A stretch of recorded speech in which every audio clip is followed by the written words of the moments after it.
ભગવાન સ્વામિનારાયણ પૃથ્વી ઉપર પધાર્યા અને એમણે અહીંયા પૃથ્વી ઉપર પધારવાના જે 6 હેતુ બતાવ્યા, એમાં છઠ્ઠો હેતુ એવો બતાવ્યો કે હું મારા એકાંતિક સંતની પરંપરા દ્વારા પૃથ્વી ઉપર હંમેશા પ્રગટ રહીશ.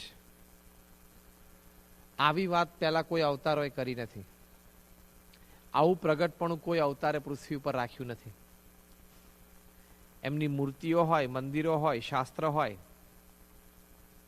પણ એ સંત દ્વારા જે પ્રગટપણું છે એ પૃથ્વી ઉપર રાખવું એ ભગવાન સ્વામિનારાયણે વાત કરી છે. એટલે આપણા ઈષ્ટદેવની મોટામાં મોટી વાત આ બની કે પૃથ્વી ઉપર સંત રૂપે હંમેશા પ્રગટ રહ્યા. અને એ રીતે ગુણાતીયાન સ્વામી છે, ભગતજી મહારાજ છે, શાસ્ત્રીજી મહારાજ છે, યોગીજી મહારાજ છે, અને આજે પ્રમુખ સ્વામી મહારાજ છે, એ ભગવાન સ્વામિનારાયણનું સ્વરૂપ છે અને એમના દ્વારા ભગવાન પૃથ્વી ઉપર હંમેશા પ્રગટ છે.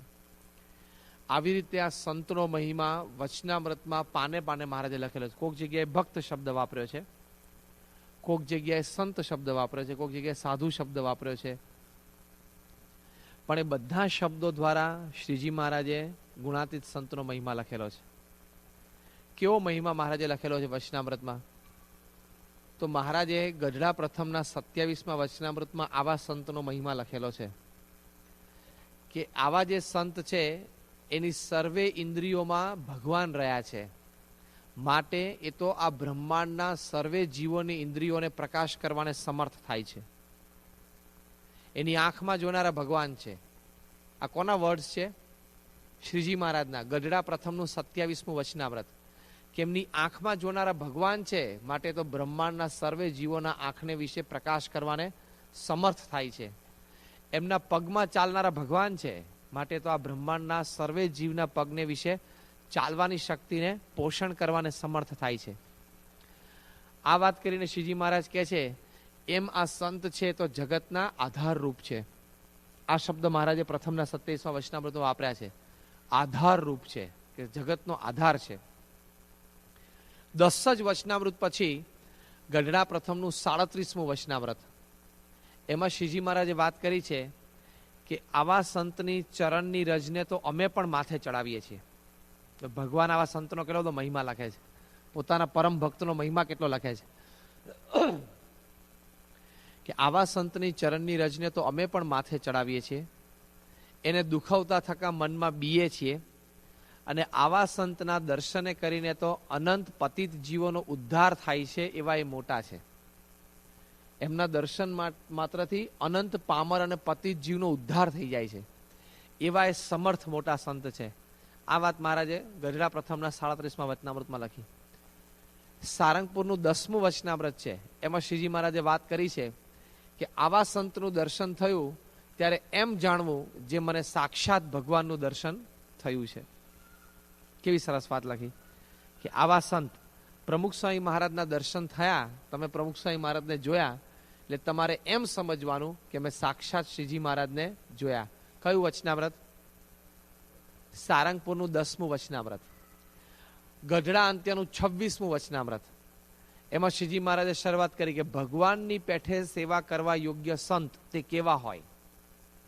કેવી શરૂઆત કરી છે કે જે સંત આપણી જેવા જ છે, હાડ માંસ, બોલવું ચાલવું, પણ એની સેવા ભગવાનની જેમ કરવી.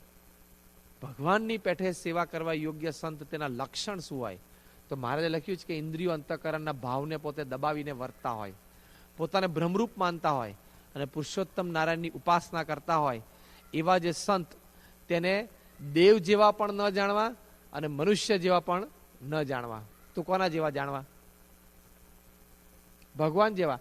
યોગીજી મહારાજ તો આ વચનામૃતનું નિરૂપણ કરતા હસતા હસતા એમ કહેતા કે મનુષ્ય જેવા પણ નહીં અને દેવ જેવા પણ નહીં. તો હવે બે જેવા રહ્યા, કાં તો ઢોર જેવા કાં તો ભગવાન જેવા. તો શેના જેવા કહેવાય? ચાર તો ઢોર, મનુષ્ય, દેવ અને ભગવાન. તો દેવ જેવા પણ ન જાણવા અને મનુષ્ય જેવા પણ ન જાણવા. તો કોના જેવા જાણવા? ભગવાન જેવા. એટલે આ અંત્યનું 26મું વચનામૃત. એક જ વચનામૃત પછી અંત્યના 27માં વચનામૃતમાં શ્રીજી મહારાજ કહે છે કે નિષ્કામ, નિર્લોભ, નિસ્વાદ, નિસ્નેહ, નિર્માન, જે પંચવર્તમાન તે જ્યાં દેખાય, એટલે કે જે સંતમાં દેખાય, જ્યાં દેખાય એવા જે સંત તેને અને ભગવાનને સાક્ષાત સંબંધ હોય. અને એવા સંતના વચને કરીને ભગવાનનો નિશ્ચય કરવો અને એવા સંતના વચનને વિશે વિશ્વાસ એને જ નિશ્ચય કહીએ. આવા શ્રીજી મહારાજે અંત્યના 37 ગઢડા અંત્ય 37 લખી છે. આ તો આપણે 4-5 વચનામૃતની વાત કરી, પણ આવા ઘણા બધા વચનામૃતમાં શ્રીજી મહારાજે આ સંતનો મહિમા લખેલો છે. એટલે આ છે ને ગુણાતીત સંતની વાત છે. અમાર જેવા કરોડ ફરે છે પૃથ્વી ઉપર, ખાલી ભારતમાં 1 કરોડ સાધુઓ છે. એટલે અમાર જેવા કેટલાય ફરે છે. અમારી વાત નથી, આ ગુણાતીત સંતની વાત છે. જે ભગવાનના અખંડ ધારક સંત હોય ને અનાદિ હોય એની આ વાત લખી છે. આવો મહિમા સંતનો લખેલો છે. પ્રમુખ સ્વામી મહારાજનું જીવન અને કાર્ય તમે તપાસો તો આપણને પ્રતીતિ આવે કે પ્રમુખ સ્વામી મહારાજ આવા સંત છે. વી બિલીવ બાય ફેથ, એની ના નથી, પણ along with that we have a reason to believe. We believe by faith, વિશ્વાસથી આપણે 100% માનીએ છીએ. આપણા ગુરુ સાથે, પ્રમુખ સ્વામી મહારાજ સાથે આપણને જોડાણ છે, પ્રીતિ છે, એટલે આપણે માનીએ છીએ. નો ડાઉટ અબાઉટ ઇટ કે we believe by faith, but along with faith we have a strong reason to believe. આપણી પાસે કારણ છે કે આપણે દ્રઢપણે માની શકીએ કે આ ગુણાતીત સંત છે.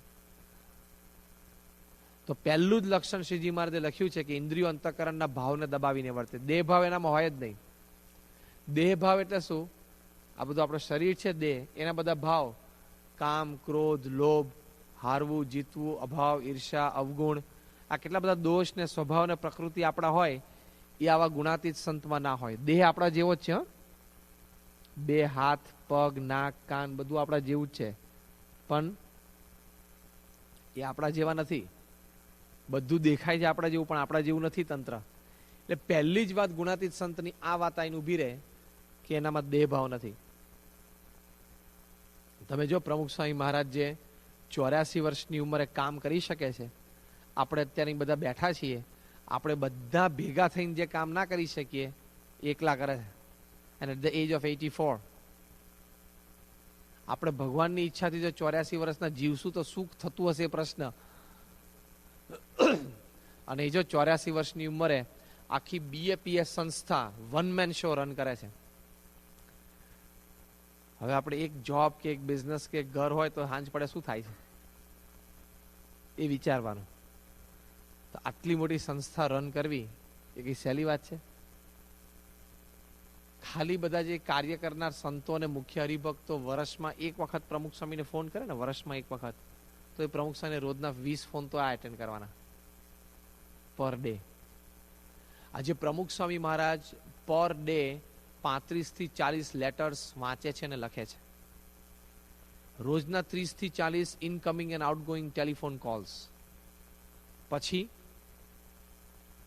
રોજના 300 થી 400 વ્યક્તિઓને મળવાનું. રોજ સાંજે સભામાં બેસવાનું 1.25 કલાક. રોજ 25 મિનિટ આશીર્વાદ આપવાના. રોજ ઇમ્પોર્ટન્ટ 2 મીટિંગ્સ, એક લોકલ મંદિરમાં હોય ત્યાંના ઓર્ગેનાઇઝેશન અને સેટઅપની મીટિંગ, અને એક ઇન્ટરનેશનલ મીટિંગ એટેન્ડ કરવાની. આજે જ અહીં બધે સર્ક્યુલર આવ્યો નેશનલ ઓફિસમાંથી કે Sunday 12 o'clock noon eastern EDT, eastern day light time એવું કંઈ કહે છે ને, EDT. હા, એટલે 12 o'clock આટલા આખા નોર્થ અમેરિકામાં નેશનલ કોઓર્ડિનેટર્સ ને BAPS કેર ડિરેક્ટર્સ ને this directors must be online. પ્રમુખ સ્વામી મહારાજ બોચાસણથી કોન્ફરન્સ કોલમાં જોડાશે 12 o'clock શાર્પ આપણો ટાઈમ. એટલે એમને તે વખતે 10 વાગ્યા હશે બોચાસણમાં. Morning 10 o'clock he will enter the conference call and he will bless for 15 minutes after hearing all the issues. એટલે એ વખતે મોર દેન 150 નોર્થ અમેરિકાના ટોપ કાર્યકર્તાઓ બધા કોન્ફરન્સમાં હશે પ્રમુખ સ્વામી મહારાજ સાથે આ સન્ડે પર કાલે 12 o'clock. What I M telling is કેટલી મોટી રિસ્પોન્સિબિલિટી છે એમની. 10 મોટી કંપની છે ને એ રન થઈ શકે, પણ એક NGO રન કરવી ને, અને એ પણ એક આધ્યાત્મિક સંસ્થા રન કરવી, અ સ્પિરિચ્યુઅલ ઓર્ગેનાઇઝેશન રન કરવું with so much devotees and saints, it is not a joke. અમારા 700 સંતોની કેટલી મોટી જવાબદારી છે ખબર છે? અમે દીક્ષા લીધી પછી till the last breath of our life અમારી બધી જવાબદારી એમની છે. થાય કે નહીં? અમને 3 ટાઈમ જમાડવાની, અમને રહેવાની, ખાવા પીવાની, બેસવા ઉઠવાની બધી જવાબદારી એમની છે કે નહીં? He is capable, he is handling, પણ તોય કેટલી મોટી વસ્તુ છે. પણ પહેલું કહેવાનું શું છે, એ જે વર્ક કરી શકે છે ને 84 વર્ષની ઉંમરે, દેટ શોઝ, દેટ પ્રૂવ્સ કે ગુણાતીત સંત છે. બાકી બીજાથી આટલું મોટી રિસ્પોન્સિબિલિટી 84 યર્સે લઈ ના શકે, ના કામ કરી શકે.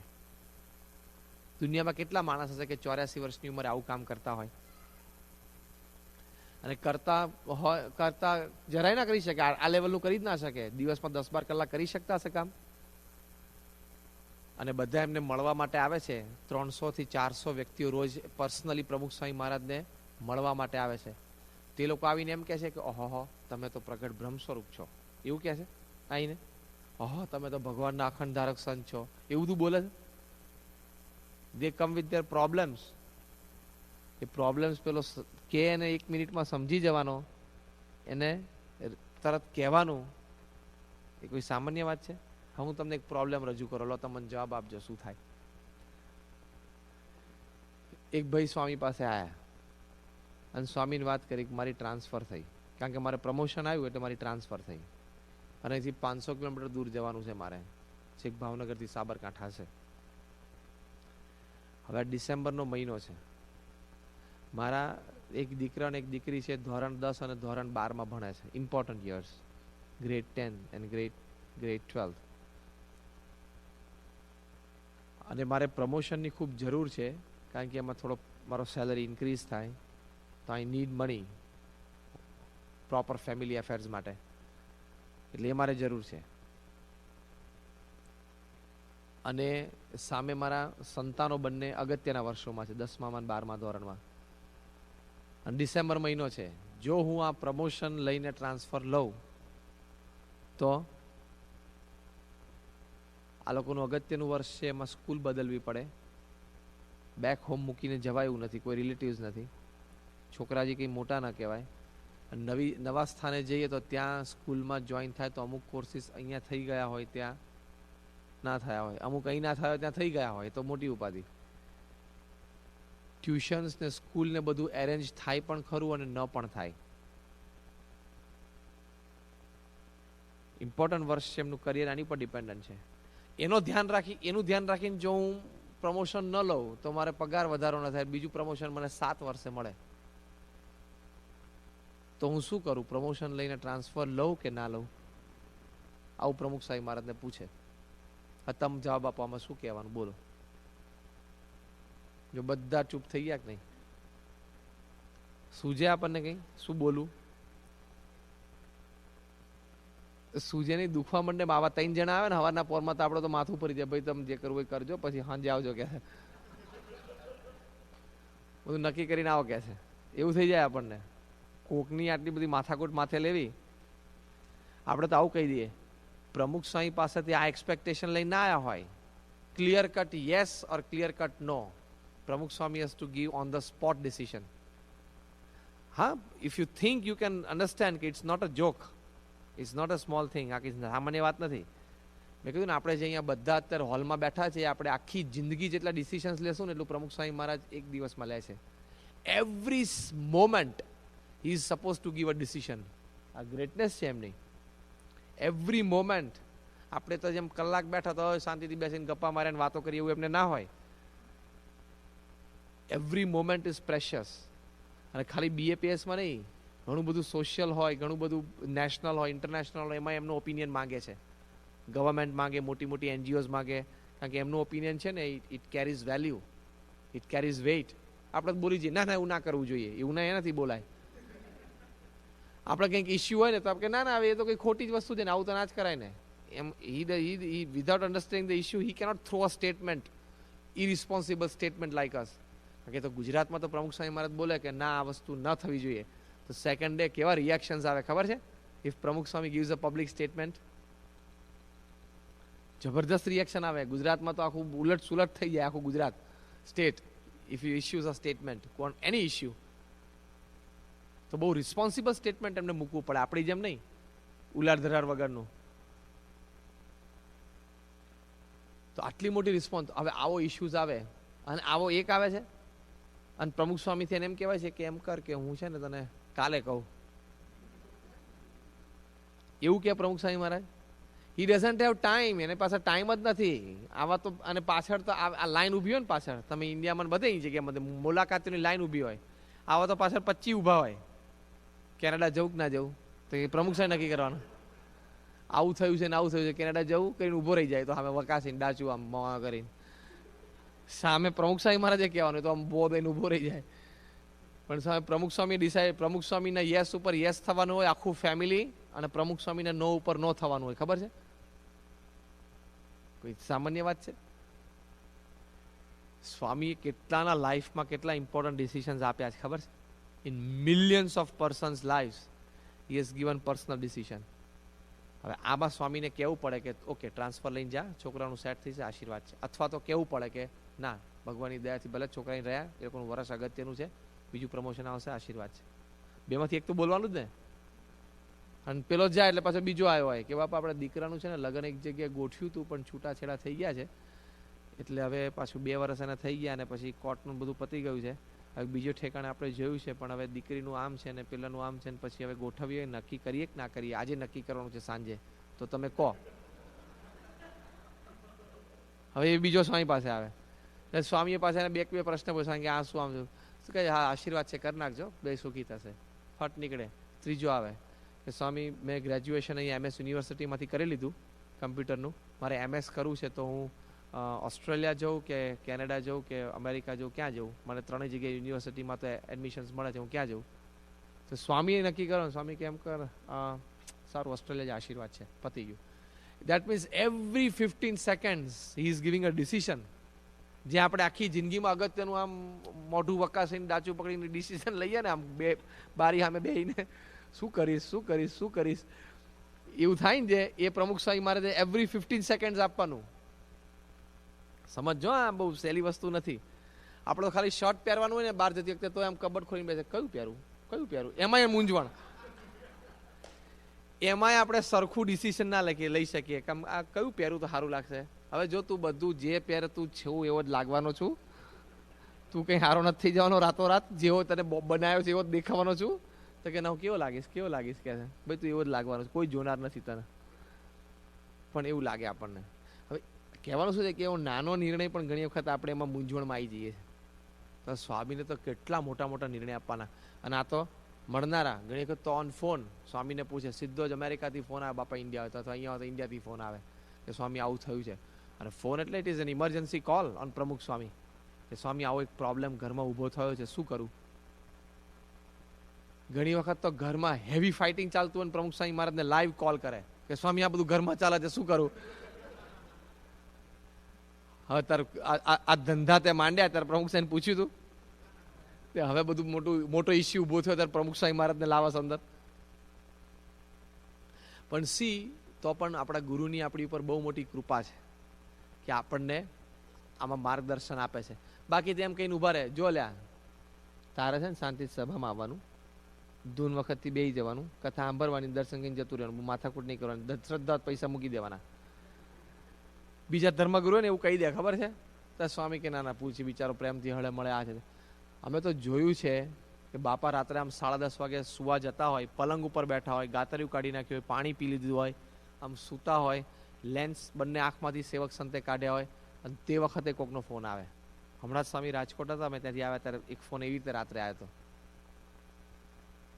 આપણને તો ખબર ન હોય સામેથી તો કોણ વ્યક્તિ અને શું પ્રશ્ન પૂછ્યો છે, એ તો ડિટેલ આપણને ખબર ન પડે, પણ સ્વામી જે બોલતો એની પરથી કંઈક તો આપણને ખબર પડે ને. તો સ્વામી સુતા કે સારું હોય, 2 જણા ના બનતું હોય તો ડિવોર્સ લઈ લેજો, આશીર્વાદ છે, 2 સુખી થશે. લે પતી ગયું. મેં કીધું કોક ગયા, 2 છૂટા પડી ગયા, ધડ દઈને પૂરું. સુતા પણ હવે એમને આખો ઇસ્યુ સાંભળ્યો અને એમને મનમાં એમ લાગ્યું કે હવે આ 2 ભેગા નહીં રહી શકે, 2 રોજ સવારે ઉઠીને માથા પછાડા છે સામે, એને કહેતા બધું છૂટું થઈ જતું, 2 સુખી થઈ જાય. પણ રાત્રે સુધી વખતે ફટ ડિસિઝન આપ્યું એમને. પછી પેલો હેડસેટ લઈ લીધું તો કાંઈ નહીં, આમ ટિશ્યુ પેપરથી આમ લૂંટતા હતા, as if nothing is happen. જાણે કહી દીધું આશીર્વાદ છે. પણ આ તો એનું રોજની વાત થઈ. આ એટલા માટે વાત કરી, સમજજો કે અમે છે ને, બસ થઈ ગયું. અમે તો ત્યાં સારંગપુરમાં ટ્રેનિંગ દરમિયાન દુનિયાના બધા જ ધર્મોનો અભ્યાસ કર્યો છે, the rites and rituals of all religions. બીજું the life and the working way of all religious leaders. એની પરથી વી નો અને વી આર શ્યોર કે દુનિયાના કોઈ ધર્મગુરુ પોતાના આશ્રિત ગ્રહસ્થ હરિભક્તોની આટલી બધી ચિંતા કરતા હોય. અત્યારે દુનિયાના કોઈ ધર્મગુરુ નથી કરતા પોતાના આશ્રિત ગ્રહસ્થોની આટલી બધી ચિંતા. એ માથાકૂટ જ ના કરે. તમારે સભામાં આવવાનું, કથા વાર્તા સાંભળવાની, ડોનેશન કરીને જતું રહેવાનું, આટલું જ કામ કરવાનું. તમારી બધી ભક્તિ સેવાઈ ગઈ અને તમારી ભાંગજળ અમારે શું લેવાની? શું માથાકૂટ કરવાની? એ માથાકૂટ સાધુ થયા એટલે ટળી તો ગઈ, હવે પાછી માથાકૂટ લેવાની? તો સ્વામી કે ના, બાળ મંડળ ચલાવો, યુવક મંડળ ચલાવો, કિશોર મંડળ કરો. આ બધું સંતોને કેમ સોંપે?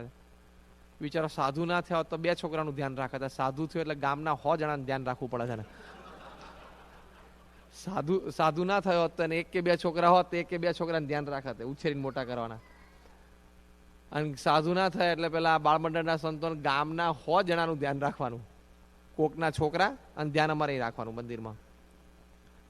તો સ્વામી છે એ ઇન્વોલ્વ કરે છે. કેમ? એમને આપણી ઉપર દયા છે, આપણી ઉપર પ્રેમ છે, આપણી ઉપર લાગણી છે, એટલા માટે. તો આ બીજા ધર્મગુરુ નથી કરતા. પ્રમુખ સ્વામી મહારાજને એક વખત સંતોએ વાત કરી કે તમારે છે ને હવે પોપ જ્હોન પોલ જેવું કરવું. હમણાં ધામમાં ગયા ને પોપ પોલ, કે તમારે છે ને શનિ રવિ એક વખત ગેલેરીમાં એપિયર થવું અને ગેલેરીમાંથી તમારે આમ આમ કરી દેવાનું, આમ હાથ આમ વેવ કરી દેવાનો. નીચે બધા હરિભક્તો ઉભા હોય દર્શન કરી લે આમ પ્રમુખ સ્વામી મહારાજને ગેલેરીમાં આમ આમ. એટલે એ જે દર્શન કરી લે ને એમાં બધું આવી ગયું. કથા વાર્તા આવી ગઈ, સમીપ દર્શન આવી ગયા, વ્યક્તિગત દર્શન આવી ગયા, મુલાકાતો આવી ગઈ, ટેલિફોન આવી ગયા, પત્ર આવી ગયા, બધું આવી ગયું. સ્વામી આમ સાંભળી રહ્યા. પછી આ વાત બીજા કોઈક સંતે કરી એટલે એને સાંભળી રહ્યા. એ છે ને એક બહુ મજા આવે એવું દ્રશ્ય હોય છે. સ્વામી રાત્રે આરામમાં જાય ને ત્યારે પલંગ ઉપર બેઠા હોય ને ત્યારે બધા સંતો કે કોઈ ઉભા ને વાતચીત નીકળે ને તો કોક બોલે તેની સામે આમ જોઈ લે, પછી આમ જોવે, દાંત તો બધા નીકળી ગયા એટલે એકદમ ઇનોસન્ટલી જોતા હોય, પછી આમ જોવે, સારું બધા કહો છો તો કંઈક, પછી એ બોલે. અમુક ટાઈમ છે ને એ અમે બધા સંતો સાચવી લઈએ. દેર વી હેવ ગુડ કોન્વર્સેશન બાપા સાથે. બાપા જમતા હોય ત્યારે કે પછી રાત્રે આરામમાં જતા હોય ત્યારે આ છે તે છે. ત્યાં સ્વામી વાત કરી. સ્વામી કે જો આપણી એ રીત નથી. સ્વામી બહુ સરસ વાત કરી. સ્વામી કે આપણી એ રીત નથી, આપણી તો મહારાજના વખતની રીત છે. અને ગુણાતીયાન સ્વામી, શાસ્ત્રીજી મહારાજ, યોગી મહારાજ એ રીતે જ રહ્યા છે. આપણે તો હરિભક્તો સાથે સંબંધ છે એટલે હળીએ છીએ, મળીએ છીએ, વાત કરીએ છીએ. એના ઘરે પધરામણી કરવી, એના સંતાનોના સંસ્કાર અને સત્સંગ સચવે એની માટે પ્રયત્ન કરવો, એનો સત્સંગ વધતો રહે એની માટે પ્રયત્ન કરો, દાખલો કરો, એ આપણી રીત છે. સ્વામી કે પછી સ્વામી જે વાક્ય બોલ્યા છે, બાપા કે મેં શાસ્ત્રીજી મહારાજને 86 વર્ષની ઉંમર સુધી બંને પગે વાહ હતો અને હરિભક્તોના ઘરે પધરામણી કરતા મેં જોયા છે. યોગીજી મહારાજને 70 વર્ષની ઉંમરે વ્હીલચેરમાં બેસીને હરિભક્તોને રાજી કરતા મેં જોયા છે. આટલું બોલતા બોલતા સ્વામી ઇમોશનલ થઈ ગયા. સ્વામી કે અને હવે હું જો પગ વાળીને પલાઠી વાળીને એક જગ્યાએ બેસી રહું તો મેં મારા ગુરુનું સેવન કર્યું ના કહેવાય, મેં મારા ગુરુને રાજી ના કર્યા કહેવાય. હવે રાજી કરવામાં તો એમને તો કશું બાકી જ નથી, બધું થઈ ગયું છે. છતાં એમની એવી ભાવના છે કે મારા ગુરુએ દેહના છેલ્લા શ્વાસ સુધી કર્યું છે તો હું કેમ ના કરું. આ એમની ભાવના છે. તો જો આવી રીતે પ્રમુખ સ્વામી મહારાજ આપણી માટે આટલી બધી કેર કરે છે, આટલું બધું કામ કરે છે, તો કેટલી મોટી કેર છે, કેટલું મોટું કાર્ય છે. એટલે કે આટલો લોડ જે લઈ શકે એ બહુ જ મોટી વાત છે. નહીં તો આટલો વર્કલોડ કોઈ લઈ જ ના શકે, પણ પ્રમુખ સ્વામી મહારાજ કરી શકે છે. અને દેહભાવ નથી.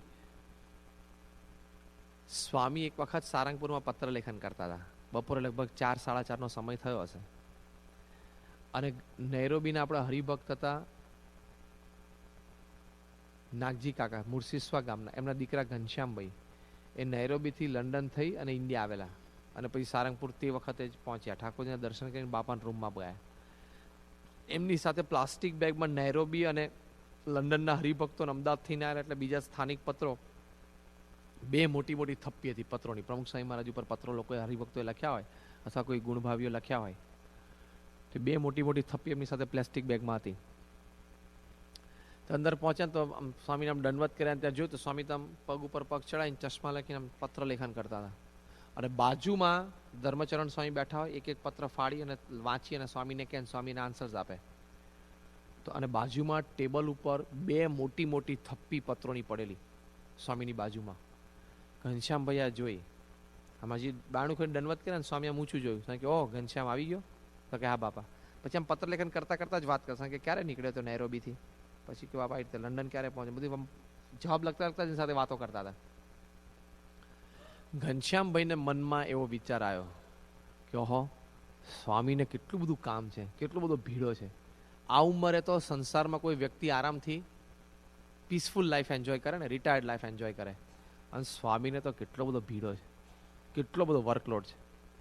અને એમાં પાછું હું હમણાં ઉમેરો કરીશ, પ્લાસ્ટિક બેગમાંથી બે મોટી થપ્પી કાઢશે ને કાંઈ.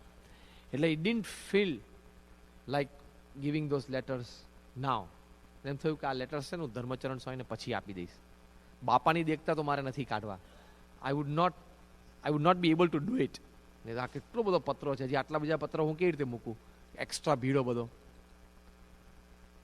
બાપા તો અંતર્યામી છે. સ્વામી આમ પત્ર લેખન કરતા કરતા ઊંચું જોઈને કે ઘનશ્યામ તારા મનમાં વિચાર છે બરોબર છે, પણ અમારે તો આ રોજનું છે, લાવ કેટલા પત્રો છે. કે તારા મનમાં વિચાર છે પણ અમારે તો આ રોજનું છે ભાઈ, લાવ કેટલા પત્ર છે. ઘનશ્યામભાઈ કાઢી બે થપ્પી, સ્વામી એક થપ્પી હાથ પર મૂકીને ત્યાં સુધીમાં બીજી થપ્પી ઘનશ્યામભાઈ આમ ટેબલ ઉપર મૂકી દીધી. સ્વામી હસતા હસતા કે ઘનશ્યામ આ તો અમારે રોજનું છે. પછી ઘનશ્યામભાઈ કે સ્વામી આમ કોઈ એમ લખે છે કે સ્વામી મારે આને આ દેહ એકાંતિક ધર્મ સિદ્ધ કરવો છે, મને માર્ગદર્શન આપ્યું, કોઈ લખે? સ્વામી કે ના ના, બધાના બૈરાના છોકરાના ઘરના જ પ્રશ્નો હોય છે. આપણે કેવો પ્રમુખ સ્વામી મહારાજનો યુઝ કરીએ છીએ તમે વિચારો. પછી ઘનશ્યામભાઈ બાપાને બહુ સરસ વાત કરી કે સ્વામી અત્યારે એવું છે કે તમારે બે સ્વરૂપ કરવા પડશે તો આ કામ પૂરું થશે, એક સ્વરૂપે આ કામ નહીં થાય, બે સ્વરૂપ કરશો ને તો આ કામ થશે. સ્વામી કે ઘનશ્યામ તને આ એક દેખાય છે પણ આ બે સ્વરૂપે જ કામ થાય છે એટલે જ આટલું કામ થાય છે, બાકી બીજાથી થાય નહીં. કે દેખાય છે એક પણ ડબલ સ્વરૂપે જ કામ થાય છે, એટલે કે ડબલ કામ થાય છે. એટલે એક પ્રમુખ સ્વામી અત્યારે કેટલું કામ કરે છે, બે પ્રમુખ સ્વામી જેટલું. એટલે કેટલું મોટું વર્ક, બે વ્યક્તિ જેટલું નહીં, હા બે પ્રમુખ સ્વામી જેટલું એક પ્રમુખ સ્વામી કામ કરે છે, એ સમજવાનું. સ્વામી કે આટલું કામ, પણ સ્વામી કીધું સ્વામી કે આ તો અમારે રોજનું છે ભાઈ, લાવ ને. એટલે કેટલો બધો એ વર્કલોડ લઈ શકે છે. અને છે ને ઘણી વખત આપણે જે કામમાંથી આપણને આમ મટીરિયલ ગેન હોય કે ભાઈ આટલું કામ કરીશ તો મને આટલું પૈસા મળશે, અથવા તો મારા સંબંધો આવા બંધાશે, એવી બધી એવો બધો સ્વાર્થ હોય ને તો માણસ હજી થોડો ઓવરટાઈમ કરે. આપણે કરીએ છીએ ને ઘણી વખત ઓવરટાઈમ કરવો પડે તો કરીએ છીએ, સામે આપણને દેખાય છે ને બધી વસ્તુ. આ તો નિસ્વાર્થ ભાવે કરવાની, લોકો માટે કરવાની, લોકો કંટાળી જાય ખબર છે. પ્રમુખ સ્વામી એને એમના જીવનમાં એક પણ મોમેન્ટ પ્રાઇવેટ નથી. માણસ ખરેખર છે સ્ટ્રેસફુલ થઈ જાય એનું મગજ. કોઈ પણ વ્યક્તિના જીવનમાં જો પ્રાઇવેટ મોમેન્ટ્સ ના મળે ને, પીસફુલ લાઈફ એન્જોય કરવા ન મળે, પોતાને કંઈક વાંચવાની ઈચ્છા હોય, એકલા રહેવાની ઈચ્છા હોય, શાંતિથી બેસવાની ઈચ્છા હોય, જો એવી મોમેન્ટ્સ એને ના મળે ને, આખો દિવસ લોકોથી જ ઘેરાયેલા હોય ને 24 hours, માણસ ગાંડો થઈ જાય ખબર. આ વિચારજો, આપણે ઘણી વખત આમ ઘરે આખો દિવસની જોબ કરીને પછી આમ આવે પછી એમ ખાય સમય નિરાશ છે, શાંતિ છે. સ્વામીને તો કોઈ મુવમેન્ટ જ પ્રાઇવેસીની નહીં. જ્યારે તમે એને મળો ને ત્યારે 5-6 જણા તો આપણા જેવા બોગસિયા બધા વળગેલા જ હોય. સ્વામી કરીને સ્વામી આ થયું, સ્વામી આ થયું, સ્વામી આમ થયું, હોય 4-5 જણા ભેગા ને ભેગા. માણસ થાકી જાય ખબર છે, ત્રાસી જાય. તો સ્વામીને તો એક પણ મોમેન્ટ પ્રાઇવેટ નહીં, બધું જ જાહેર જીવન છે. બીજી એક વાત કરું કે એમનું કેટલી પબ્લિક લાઈફ છે. પ્રમુખ સ્વામી મહારાજની સાથે 24 કલાક એક સંત એમનો રિપોર્ટ લખે છે ને, પ્રિયદર્શન સ્વામી પીડી સ્વામી અત્યારે રિપોર્ટ લખે છે. દુનિયાના કોઈ ધર્મગુરુએ એક રિપોર્ટરને ભેગો રાખવાની હિંમત નથી કરી અત્યાર સુધી. He cannot afford. In what way? Any privacy જતી રહે ખબર છે. અને કોક એમ કે ગમે તેવો દુનિયાનો મોટો સમજવા જેવી વસ્તુ છે, it is to be understood, તો આપણને બાપાનો મહિમા સમજાશે સ્વામીનો. ગમે તેવો દુનિયાનો મોટો પોલિટિશિયન હોય, સ્ટેટ્સમેન હોય, પ્રેસિડન્ટ હોય, ગમે તેવો ટેલેન્ટેડ માણસ હોય, એને કીધું હોય ને કે આ એક રિપોર્ટર છે, પ્રેસ રિપોર્ટર, અને 24 કલાક તારી ભેગો 7 દિવસ સુધી રહેશે, પતી જાય, પૂરો થઈ જાય, એ તો તરત મૂંઝાય ના, એ ભેગો નહીં, બીજો ગમે તે તું ભેગો રાખ, સિંહ ભેગો રાખ તો હું એને પંપાડીને રાખીશ, પણ આ રિપોર્ટર નહીં. કારણ કે એની લાઈફ ઓપન થઈ જાય, ખબર છે, એના પ્રશ્નો બધા થઈ જાય. અને નક્કી નહીં ને આજે આ બોલે, અને કાંઈ નક્કી નહીં કે આજે કોઈક કંઈક વિશે આમ બોલે ઓપિનિયન, કાલેનો ઓપિનિયન ફરી ગયો હોય તો નોંધાઈ જાય તો પતિ પેલાનું તો કેવું ખરાબ દેખાય. પ્રમુખ સ્વામી ડઝન્ટ કેર ફોર ઇટ. બાજુમાં પ્રિયદર્શન સ્વામી બધું જ લખે છે, કંઈક જે કંઈ પ્રમુખ સ્વામી મહારાજ થોડું પણ બોલે, જે કંઈ એક્ટ કરે, એવરીથિંગ ઇઝ નોટેડ ડાઉન. પ્રમુખ સ્વામીને કોન્ફિડન્સ છે કે માય લાઈફ ઇઝ પ્યોર, કોઈ ખોટી વાત જ નથી આપણી પાસે. મહારાજની ભક્તિ છે, મેં બધાનું સાચું અને સારું જ કર્યું છે મારા જીવનમાં. એક કોન્ફિડન્સ છે એટલે પેલો લખનારો ભેગો રહે છે, બાકી રહી ના શકે.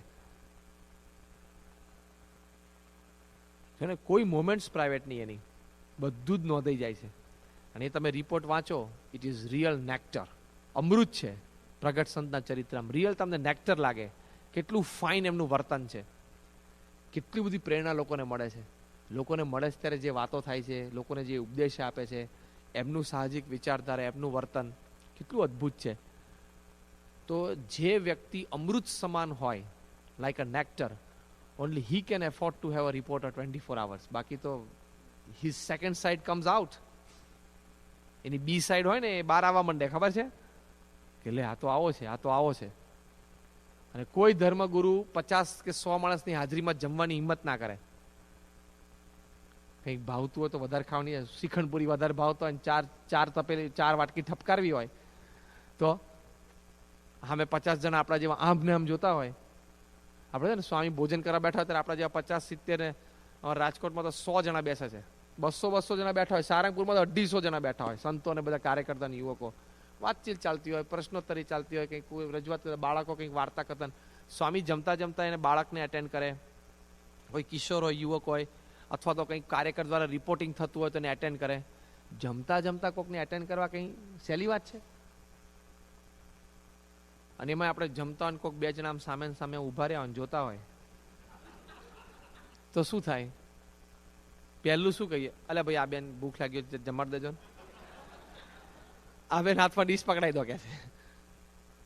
આમ સામુન સામું કોઈ આમ ટગર મગર જોઈ રહ્યું હોય તો આપણને મૂંઝવણ પડે, ખબર છે?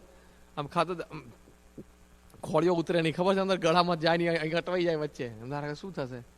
સ્વામી તમે જો આમ શાંતિથી જમે છે, એમની કોઈ ક્રિયામાં ફેર નથી. આપણે જમે ભોજન દર્શન 1-2 વખત માનસી માટે દર્શન કર્યા ને, ભોજન દર્શન કેવા શાંતિથી જમે છે, એને કોઈ એવો ભાવ નથી. તો આપણે તો માણસ મૂંઝાઈ જાય. તો જો પણ આપણે કહેવાનું મતલબ શું કે જમતી વખતે પણ હી એટેન્ડ્સ પીપલ. માણસ 2-3 કલાકની મીટિંગ પછી લંચ કે ડિનરમાં તો માણસને શાંતિ જોઈએ, ખબર? એ કહેવાનું શું છે કે 24 કલાક 24 hours a day એ ઘેરાયેલા છે માણસોથી. તો પણ કેટલા ફ્રેશ દેખાય છે, કેટલા સ્ફૂર્તિમાં દેખાય છે. સવારે જુઓ, બપોરે જુઓ, સાંજે જુઓ. અને આપણે ઘણી શાંતિ, આપણે 8 કલાકની ઊંઘ લઈને ઊભા થયા હોય ને, અને જો કોક આપણો ફોટો પાડે તે વખતે પથારીમાંથી બેઠા થતા, તો આપણું દિવેલ પીધેલું મોઢું હોય ને એવું થઈ જાય. બોલો, તો આપણું છે ને દિવેલ પીધેલું મોઢું થઈ જાય છે. બોલો, સ્વામી ઘણી વખત વાત કરે છે કે દિવસમાં 10 વખત આપણું ઉતરેલી કઢી કોકે પીવડાવી દીધી હોય 4 દાડાની, એવા મોઢા થઈ જાય છે. અને એ જો આનંદમાં, સ્ફૂર્તિમાં 24 કલાક રહી શકે છે. ભગવાન એમના અંતરમાં બિરાજે છે. આટલા કામની વચ્ચે બીજો ગાંડો થઈ ગયો હોય, પ્રમુખ સ્વામી કેટલા ફ્રેશ રહે છે, કેટલા લાઇટ રહે છે, અને કેટલા હળવા ફૂલ. અરે ઘણી વખત તો એ કોમેન્ટ્સ પાસ કરે, ઘણી વખત મજાક ઊભી કરે, એ તો જબરજસ્ત છે. અને આટલા લાઇટ રહી છે કે તમારે ટોરન્ટોમાં હમણાં બાપા ગઈ સાલ હતા, પેલો શિવમ છે નાનો, બેઠા છે ને ફેમિલી મેમ્બર કોઈ અહીંયા? હા બેઠા છે ને, ભરતભાઈ બેઠા છે ને. તો શિવમ છે ટેણીઓ જાડી, એની જોડે કેટલી મસ્તી કરતા હતા. આમ એને જોવે ને સ્વામી એને બોલાવતા હતા. રિપોર્ટમાં પ્રિયદર્શન સ્વામી બધા પ્રસંગો લખેલા છે. અમે તો ત્યાં વાંચ્યા ને તો અમને બધા એમ થતું કે આ છે કોણ શિવમ, ટોરન્ટો કેનેડામાં, કે આ છોકરા સાથે બાપા આટલી બધી મસ્તી કરે છે, આટલો બધો આનંદ કરે છે, અને સામેથી બોલાવે, એની સાથે વાતચીત કરે. પણ જો કહેવાનું શું કે આટલા કામની વચ્ચે આટલા હળવા ફૂલ રહી શકે છે, આનંદથી રહી શકે છે, એ એમની વિશેષતા છે. બીજા સામાન્ય માણસ રહી ના શકે. ટેન્શનમાં આવ્યો ને, સાંજે 8 કલાક કામ કરીને ઘરમાં કોઈક બોલાવે ને કે આપણે શું કરશું, અત્યારે તને મુહૂર્ત આવે છે પૂછવાનું, તરત આમ સીધા વળસકા ભરે. હા, આપણી દેશી ભાષામાં કે 2 જણા તારા એકબીજા પર કૂદી પડે. અત્યારે તમે ભાન પડે, અત્યારે મને પૂછવાનું છે, કયા વાર પૂછે, ચાલ જા. તો છોકરો બિચારા ને કે પપ્પા ડેડી આ રિપોર્ટ મારો, મને હું કામ દેખાડ, મમ્મીને દેખાડ દે, જા ફટ. પતી ગયું, લો જામ સીધું ડાયવર્ઝન કિચન તરફ આપી દે, રસોડા તરફ આમ જતો રહે. ના માણસને ગમે. કે સ્વામીને તમે રાત્રે, મેં કીધું ને હમણાં 10:30 વાગે રાત્રે આરામમાં જતા હતા, after a very high level meeting 1 કલાકની. રાત્રે 10:30 આરામમાં જતા હતા, ફોન આવ્યો તો એની વાત પણ શાંતિથી 3 મિનિટ સુધી સાંભળી. હમણાં મેં જે પ્રસંગ કહ્યો ને, સુતા સુતા સાંભળતા હતા. હા, હા, પછી પછી હા, 3 મિનિટ સુધી સાંભળી અને પછી કીધું, સારું તો બે ના ફાવતો બે છૂટા પડી જાઓ, આશીર્વાદ છે, હા, જય સ્વામિનારાયણ, ફટ પતી ગયું ડિસિઝન. પણ એ આખું રજીસ્ટર કરવું, કોન્સન્ટ્રેશનથી એ વસ્તુ રાત્રે 10:30 વાગે આખા દિવસના કામ પછી સાંભળવી અને પછી એક ડિસિઝન આપવું, આ વિચારજો, બહુ સહેલી વાત નથી. આટલો વર્કલોડ એ રહી શકે છે. એટલે સમજવાનું કે દેહથી પર છે, દેહના ભાવ નથી. થાક, કંટાળો એ એનામાં આપણે કોઈ દિવસ પ્રમુખ સ્વામીમાં જોયા નથી. થાક કે કંટાળો, તો દેટ મીન્સ એ મનુષ્ય નથી. આપણી જેવા દેખાય પણ મનુષ્ય નથી. એ તો માણસ થાકી ગયા, કંટાળો આવે. બીજું, એમને દેહમાં નાના મોટા રોગ થાય છે ને, એ ગણકારતા નથી. એ સહેજે ગણકારતા નથી. એકવાર સ્વામી બોમ્બેમાં હતા અને સ્વામીને શરદી થયેલી. તે પેલા ડૉક્ટર કિરણ, જે બાપાના પર્સનલ ફિઝિશિયન છે, એમણે વાત કરી, સ્વામી તમે અત્યારે અટલાદરા જવા નીકળો છો, વસંત પંચમીનો ઉત્સવ છે ત્યાં, બરાબર છે, પણ બોમ્બે કરતાં ગુજરાતમાં અત્યારે ઠંડી વધારે હશે અને તમે ત્યાં જવાનું રહેવા દો. આ ઠંડી વધી જશે તો શરદી વધશે. સ્વામી કે ના, ત્યાં સમયો છે, મોટો ઉત્સવ છે, આજુબાજુથી બધા આવી ગયા હોય, આપણે જવું જોઈએ. આ પ્રસંગ 1991નો છે. એટલે પ્રમુખ સ્વામી મહારાજની ઉંમર તે વખતે 71 હતી. એમની એજ 71. હા, સ્વામીને કે સ્વામી કે ના, બધા હરિભક્તો આવ્યા હોય, બધા મળવા માટે આવ્યા, આપણે જવું જોઈએ. ડૉક્ટર કિરણ કે પણ તમારી પરિસ્થિતિ એવી છે કે અત્યારે તમે જશો તો તમને શરદી વધશે, આ બધું જામ થઈ જશે અને એમાંથી તાવ આવશે. સ્વામી કે મને કંઈ નથી થવાનું, હું બધું સારું જ રહેવાનો છું, આ શાલ ઓઢું છું ને કે છે કે બાબા એકલા શાલથી ના થાય. સ્વામી કે તે બધી દવા તો આપી છે, દવા લઈએ છીએ, પછી શું વાંધો. પણ કે ના સ્વામી, તો જ તમે 3 દિવસ તમે રોકાઈ જાઓ પછી જજો. સ્વામી કે તો ઉત્સવ જતો રહે, વસંત પંચમી પૂરું થઈ જાય. મુખ્ય સમય તો અટલાદરાનો એ જ છે, વસંત પંચમીનો. જવું તો પડશે જ. એમ કરીને સ્વામી તો ચાલવા જ માંડ્યા, કિરણને મટાવીને ચાલવા જ માંડ્યા. ડૉક્ટર કિરણ સામે જઈને ઊભા રહી ગયા કે જો હવે તમે આ જીત પકડો છો એટલે મારે તમારી એક ફરિયાદ છે, તમને મોઢે કરવી છે આજે. સ્વામીને શું વાત કરી કે મારે તમારા માટે એક ફરિયાદ છે, મારે તમને સીધી જ વાત કરવી. સ્વામી કે બોલ, શું ફરિયાદ છે. સ્વામી પણ એકદમ લાઇટલી લીધું, ને તો આવા મોટા ધર્મગુરુને બીજાને કહેવાની હિંમત, બીજા સંપ્રદાયમાં તમે કહી જવો તમારા ગુરુને તમારા માટે મારે એક ફરિયાદ છે. તો શું કે, આ બાયણું દેખાયું ને, એક્ઝિટ લખેલું, જો ઉપર, આઉટ, સીધું. બીજા ધર્મગુરુ હોય ને તો હી શોઝ યુ ધ ડોર, કે આ એક્ઝિટ ડોર છે બહાર. How can you ever question somebody, especially the ગુરુ. સ્વામી તો એકદમ કેટલા આપણી સાથે હળમળે. સાહેબ કે બોલ, શું ફરિયાદ છે. કે તમને છે ને શરીરમાં કોઈ પણ તકલીફ થાય ને તો તમે એક તો જણાવતા નથી, અને તમે જ્યારે જણાવો કે આ સાહેબ મને થાય છે અને અમે તપાસ કરીએ ત્યારે બહુ હાઈ લેવલ જતું રહ્યું હોય છે, એટલે અમારે બહુ મોટા ડોઝ આપવા પડે છે, અને આ ઉંમરે આટલા બધા હેવી ડોઝ યોગ્ય નહીં. એટલે મારે તમને એટલી વિનંતી કરવાની, તમને થોડુંક થાય ને તરત તમારે કહી દેવું. સ્વામી ક્યાં કીધું ને તને આ શરદી થઈ? કીધું જ ખરું તને. એ કે પણ તમે કીધું ને ત્યારે તો કેટલી બધી શરદી વધી ગયેલી. You must have told me much earlier કે મને આ થોડીક શરદી થઈ છે. કે ના ના, મને થયું કે આ શરદી થઈ છે ત્યારે તો તમે કીધું. હવે સ્વામીનું પેલું રેઝિસ્ટન્સ લેવલ કેટલું ઊંચું હશે. અને સ્વામી ઘણી વખત હસતા હસતા વાત કરે છે. સ્વામી કે આપણે પાદરે તાવ હોય ને, આપણી માટે વાત કરે છે. ગામના પાદરે તાવ હોય ને તો અહીં ગોદરું લઈને ઊંઘી જાય કે ના, મને તો આજે તો નહીં ફાવે, આજે મારાથી કંઈ કામ નહીં થાય, કે મને તાવ આવ્યો છે. પણ એટલે તાવ તો હજી ગામને પાદર ઊભો છે, તને કાંઈ નથી ઊભો થા, એવું થઈ જાય. સ્વામી આપણી પ્રકૃતિને આવી રીતે વર્ણન કરે છે. પણ સ્વામીને તો બહુ હાઈ લેવલ થયું ને ત્યારે ત્યારે સમજવાનું બહુ હાઈ થઈ જાય. આટલો વાર્તાલાપ થયો ને પછી ડૉક્ટર કિરણ કે તોય મારે તમને આટલું તો કહેવું છે કે તમે ટાઈમે તો અમને કહેતા જ નથી કે તમને શું થાય છે, તમારે તરત કહી દેવું જોઈએ. તો સ્વામી આખી વાત બદલી નાખી. સ્વામી કે હું કહું કે મને આ થાય છે અને પછી તું દવા કર, એ તો ગમે તે કરે, મને શું થાય છે એ મને જોઈને તને ખબર પડી જવી જોઈએ, તો તું ડૉક્ટર સાચો. સ્વામી કે તો તું ડોક્ટર સાચો, મને શું થાય છે તારા પેશન્ટને જોઈને તને ખબર પડી જવી જોઈએ કે આને શું થાય છે, તારા દવા કરવી જોઈએ ને. હસતા હસતા સ્વામી આખો મૂડ ફેરવી નાખ્યો. આજુબાજુ 8-10 સંતો ઉભા હતા, થોડા 2-4 હરિભક્તો ઉભા હતા, ખળગાટ હસી પડ્યા બધા. પણ ડોક્ટર કિરણ છે ને એ પણ હોશિયાર છે, બહુ લીડિંગ ફિઝિશિયન છે, બાપાના પર્સનલ ડોક્ટર છે. હમણાં પણ દિલ્હીમાં સ્વામી થોડા બીમાર હતા ત્યારે બધી જ પોતાની હોસ્પિટલ મૂકીને 6 દિવસ બાપા પાસે રહેલા. બાપા સંપૂર્ણ ક્યોર થઈ જાય પછી જ જાય. સ્વામીનું એ બાયપાસ ઓપરેશન થયું 2000, સ્પેશિયલી ફ્લાય થયેલા બોમ્બેથી, અને સ્પેશિયલ પરમિશનથી ઓપરેશન થિયેટરમાં 6 કલાકે હાજર રહેલા, કારણ કે હી નોઝ આખી મેડિકલ હિસ્ટ્રી બાપાની. સ્વામીના શરીરમાં જ્યાં જ્યાં ઓપરેશન કે જે તકલીફ છે એ બધું જ એમને આમ બધું જ ડિટેલ્સ ખબર છે. અને એકની જે દવા ઓવર ધ યર્સ થયેલી છે એ બધી જ એમને બધી જ ખબર છે. એટલા સ્વામી વિશે એલર્ટ છે. ડૉક્ટર કિરણ કે તમે એમ કહો છો કે પેશન્ટને જોઈને ખબર પડી જોઈએ, દવા કરવી જોઈએ, તો તમે આ સિદ્ધાંત રાખો છો?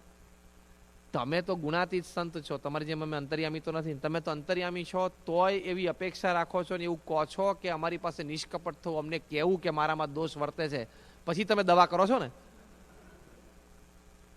અને એણે પ્રોપર ફાયર કર્યું સામે કે પછી તમે કહો છો ને, તમે પહેલા એક્સપેક્ટ કરો છો કે અમે તમને અમારા દોષ કે મારામાં આ સ્વભાવ છે, દોષ છે, પછી અમે નિષ્કપટ થઈએ, પછી તમે ઈલાજ કરો છો. અને પાછું ગુણાતીયન સાહેબ વાતમાં લખ્યું કે સામાન્ય વ્યક્તિને 1 વાર કહેવું અને અંતર્યામીને 2 વાર કહેવું. ત્યારે ભૂલી જતા હશે શું, ભગવાન જાણે. એટલે 1 વાર તો કીધું યાદ રાખો ને, પછી તો કે અંતર્યામીને છે ને 2 વાર કહેવું, એવું ગુણાતીયન સાહેબ વાતમાં લખ્યું છે. તો કે સ્વામી એકદમ ખરાટ હસી પડ્યા. સ્વામી કે હારા ખરો જવાબ આલ્યો. એ ડૉક્ટર કિરણ કે જેમ તમે અપેક્ષા રાખો છો કે અમે તમારી પાસે નિષ્કપટ થઈએ, એમ ડૉક્ટર તરીકે હું પણ અપેક્ષા રાખું કે પેશન્ટ તરીકે તમારે મારી પાસે નિષ્કપટ થવાનું. તમારે કહેવાનું કે મને અહીંયા દુખે છે, તમારે કહેવાનું કે મને શરદી થઈ ગઈ, તમારે કહેવાનું કે મને માથું દુખે, તો દવા થાય. સ્વામી એવા ચેકમેટ થઈ ગયા હતા ને, નહીં ચેકમાં રાજા હલે નહીં મરે નહીં, એવા ચેકમેટ થઈ ગયા ને કે બોલે. અને સ્વામીને છે ને હી હેઝ અ ટેન્ડન્સી કે જો વાર્તાલાપમાં ઇફ હી ઇઝ કોર્નર્ડ, બહુ રેર એવું બને, પણ if he is cornered he leaves the place. Swami doctor કિરણને ખસેડીને ચાલવા જ માંડ્યા. સ્વામી કે ડોક્ટર કિરણ કે પણ શું તમે આમાં કહો છો? સ્વામી કે ઠાકોરજીને દર્શન કરવાના બાકી છે, પૂજા કરવાની બાકી છે. તો અત્યાર સુધી શું ચાલતું હતું? આ તો ખાલી લાઇટ મોમેન્ટ્સ જે સ્વામી સાથે બધી એન્જોય થઈ હોય એની વાત છે. પણ જો આમાંથી આપણે સમજી શકીએ કે દેહના ભાવ એને નથી, એ તો બીજાને તો આ પર્સનલ ફિઝિશિયન એટેન્ડ કરનારા હોય ને તો અમથી ખોટી અમુક તો સેવા લે. ખબર નહીં, આમ જોતો કંઈક થતું લાગે, શું થાય, કંઈક થાય છે, શું થાય છે એ પાછું બોલે નહીં, અહીં કંઈક થતું લાગે જોતો કે છે. એટલે જો દેહના ભાવ આવા નથી એમના અંતરમાં, સ્થૂળ દેહે એમના કાર્યથી આપણને દેખાય છે. બીજી એક અગત્યની વાત છે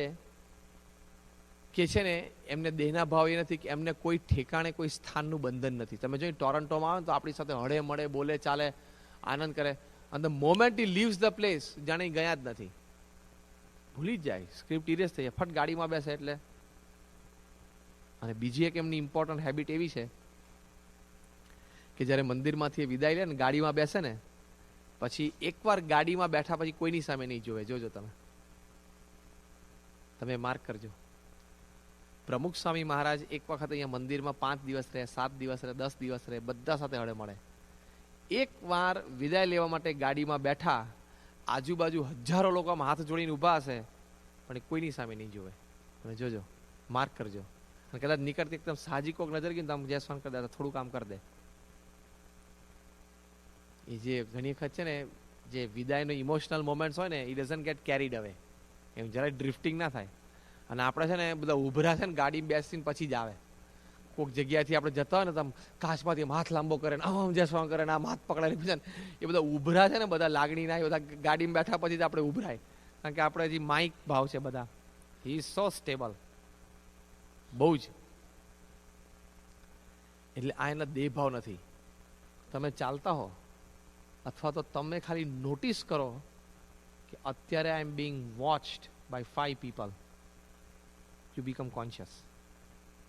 અથવા તો છે ને તમારી એક્ટ, એક્સપ્રેશન્સ, ચાલ બધું બદલાઈ જાય. જો 5-6 માણસ લાગણીથી તમારી સામે જોતા હો ને તો તમને માનનો ભાવ આવે, તમારા બોલવું ચાલવું બધું બદલાઈ જાય. ઇફ યુ કમ ટુ નો કે આ 5 જણા રિસ્પેક્ટફુલી અત્યારે મારી સામે જોવે છે, તમારો હાવભાવ બધા બદલાઈ જાય. અને તમને એમ થાય કે આ 5 જણા આમ એટેન્ટિવલી મને ચેક કરે છે, તો તમે એકદમ કોન્શિયસ થઈ જાઓ. પ્રમુખ સ્વામી મહારાજ વોક લેતા હોય ત્યારે કેટલા બધા એમની બેઠા હોય છે એમના વોકના દર્શન માટે.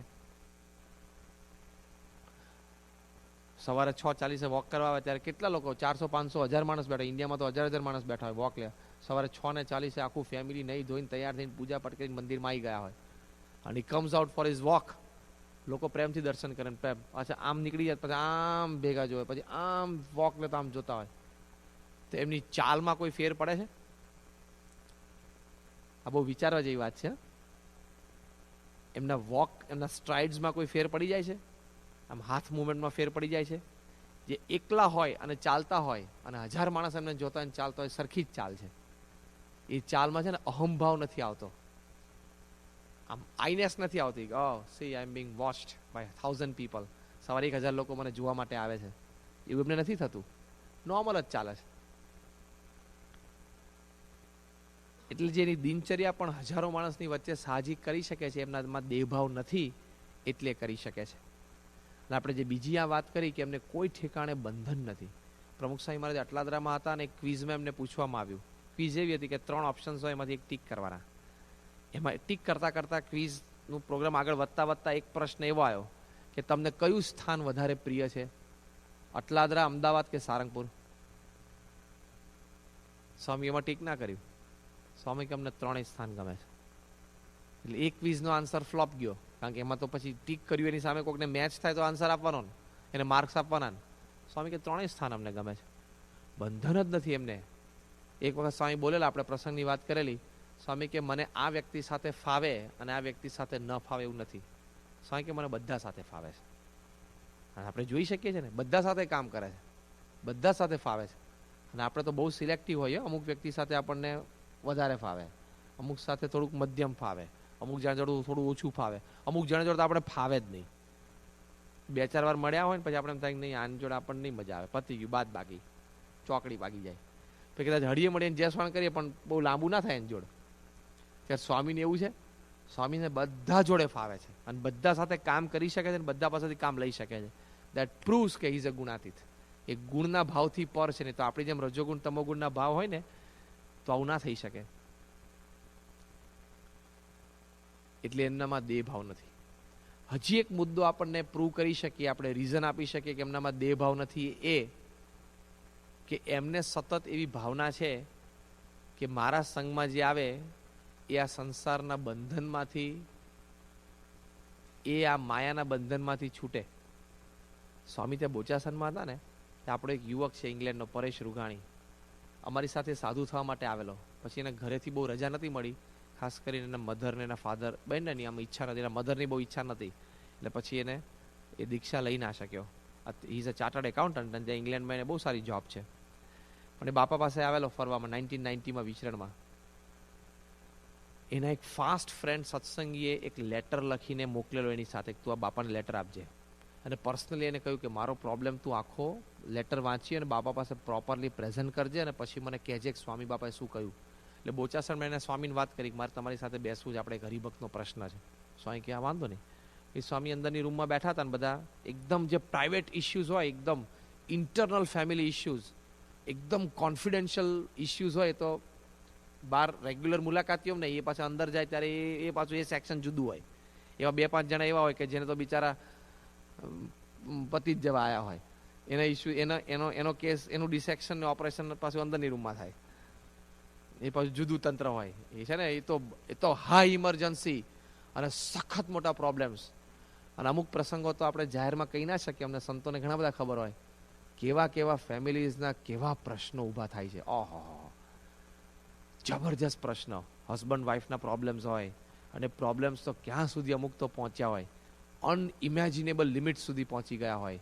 બાપ અને દીકરાના, 2 સગા ભાઈઓના બિઝનેસમાં પ્રોબ્લેમ્સ હોય, એ બંનેના જે વાઇફ્સ હોય એના વચ્ચેના પ્રોબ્લેમ્સ હોય. હવે એટલા બધા કોન્ફિડેન્શિયલ હોય, અમુક વખતે બહુ મોટા ફેમિલીના હોય, બહુ મોટા ઘરના હોય પ્રશ્ન, કે આમ સોશિયલી અને ફાઇનાન્શિયલી બહુ મોટું બિઝનેસ ફેમિલી હોય, એવાના પ્રોબ્લેમ્સ હોય. હવે સ્વામી પાસે બધી રજૂઆત થાય ને સ્વામી એના માર્ગદર્શન આપે. હવે ખબર નહીં આટલી બધી વાતો એમના પેટમાં ક્યાં હમાઈ જાય છે એ પ્રશ્ન છે. પેટ તો એમનું આમ ઘણું મોટું છે, પણ અંદર બધું આમ ધરબાઈ જાય છે, બધું ગોઠવાઈ જાય છે. કોઈ દિવસ કોઈની વાત કોઈની પાસે નીકળે જ નહીં. હા, કોઈના અનુભવ છે, કોઈની વાત આપણી પાસે સ્વામી કોઈ દિવસ કરી હોય? અને આપણે તો એક વાત પેટમાં રહ્યા નહીં. બોલો તમે, એમાં બૈરાઓન તો રહે જ નહીં. એક વાત ખાનગી ના જાય ને ખબર પડે એટલે ઈમેલ થઈ જ જાય. એટલે ઈમેલ એટલે પેલું આમ બધે કહેવાય જ જાય.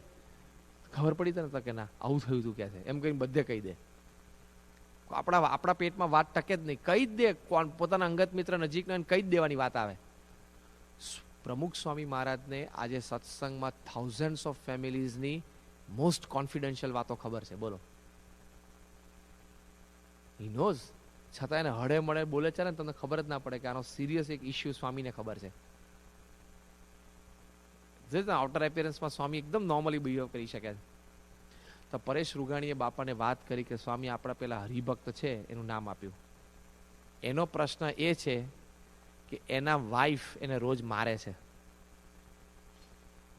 શું ક્વેશ્ચન હતો? એના વાઈફ એને રોજ મારે છે.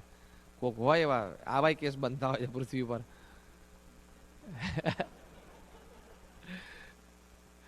બિચારા ઘણાને તો અહીં પૃથ્વી ઉપર જ નરકનો અનુભવ થતો હોય છે. તેના વાઈફ છે ને એને રોજ મારે. અને પાછા આજુબાજુના સગાવાલાને જે કુટુંબના બધા જે મુખ્ય મવડીઓ હોય ને એની પાસે ફરિયાદ શું કરે કે આ મને રોજ મારે છે. કોણ? એની વાઈફ ફરિયાદ કરે કે આ મારો હસબન્ડ છે ને મને રોજ મારે છે. અને એકચ્યુઅલી કોણ મારતું હતું? વાઈફ રોજ મારે. અને પેલો રોજ માર ખાવાનો. એને બોલો, એક તો નોકરી કરવાની હાંજ સુધી, અને હાંજ જાય ત્યારે પેલી ધોકો લઈને ઊભી હોય. કેવો ત્રાસ! તો રોજનો આ પ્રશ્ન. બોલો બિચારા. સ્વામી પાસે આખી રજૂઆત કરી અને સ્વામીને વાત કરી. અને સ્વામી બધી વાત સાંભળી અને સ્વામી બધો પત્ર પણ લખ્યો, આશીર્વાદ પણ આપ્યા. અને સ્વામી કીધું કે આવું આવું કરજો ને આવી રીતે બધું માર્ગદર્શન આપ્યું. પછી છે ને બીજી 2-5 જણા આવા હતા, બધાને પતાયા ને પછી સ્વામી જમવા માટે ઊભા થયા. એટલે બોચાસનમાં એમના રૂમની સામે લોબીની સામે પેલું રસોડું, ત્યાં સ્વામી જમવા બેઠા. તેમ જમે ને બીજો ને ત્રીજો કોળિયો આમ બોલે ને સ્વામી આમ આમ જોયા કરે. નોર્મલી એમની હેબિટ નથી, આમ આમ કોકને આમ શોધતા હોય ને. પાછું 1-2 કોળિયા લીધા ને તો પાછા આમ શોધતા હતા. એટલે કૃષ્ણ વલ્લભ સ્વામી જે બાજુમાં બેઠા એમને પૂછ્યું કે કોઈનું કામ છે, કોઈને બોલાવા છે તમારે? સ્વામી કે ના. તમે જમવા માંડ્યા. પાછા 1-2 આમ થયું ને તો પાછા આમ શોધે, આમ નજર કરે. આમ બધા બેઠા હતા ને આમ પાછા નજર કરે. એટલે ખબર બધાને પડી ગઈ કે he is searching four somebody. કોકને શોધે છે. અને ત્યાં પેલો પરેશ રૂઘાણી આમ ખૂણામાં પાછળ બેઠો હતો ને આમ નજરે ચડી ગયો. સ્વામી કે ઓ પરેશ, ક્યાં બેઠો છું ખૂણામાં? ઊભો થાય. ઊભો કરે હો એને. પેલા ઊભો થયો. સ્વામી કે પેલી વાત તે મને હમણાં જે કરી ને અંદર રૂમમાં, એ તું નામ ના બોલતો, એમ નામ કરતો ખરો એટલે બધાને ખબર પડે શું શું થાય સંસારમાં. કે જમતા જમતા સ્વામીએ વાત ચાલુ કરાવડાવી. સ્વામી કે નામ નહીં બોલતો, કોઈનું નામ ના દેતો, પણ તું કહેતો ખરો. એટલે આમ બધા તે વખતે કોલેજમાં હતા, 2nd કે 3rd યરમાં હતા. અને બધા યુવકો ત્યાં વિદ્યાનગર હોસ્ટેલમાં રહેતા હતા. અમારે ત્યાં સેમિસ્ટર વેકેશન હતું, રીડિંગ વેકેશન પડ્યું. સેમિસ્ટર નહીં પણ રીડિંગ વેકેશન હતું 15-17 દાડાનું. તો 2-3 દાડામાં થાય શાંતિથી સાંઈ બોચાસન છે ત્યાં રહીને પછી આપણે વાંચવાનું શરૂ કરશે. બધા ત્યાં ગયેલા 15 જણા હતા.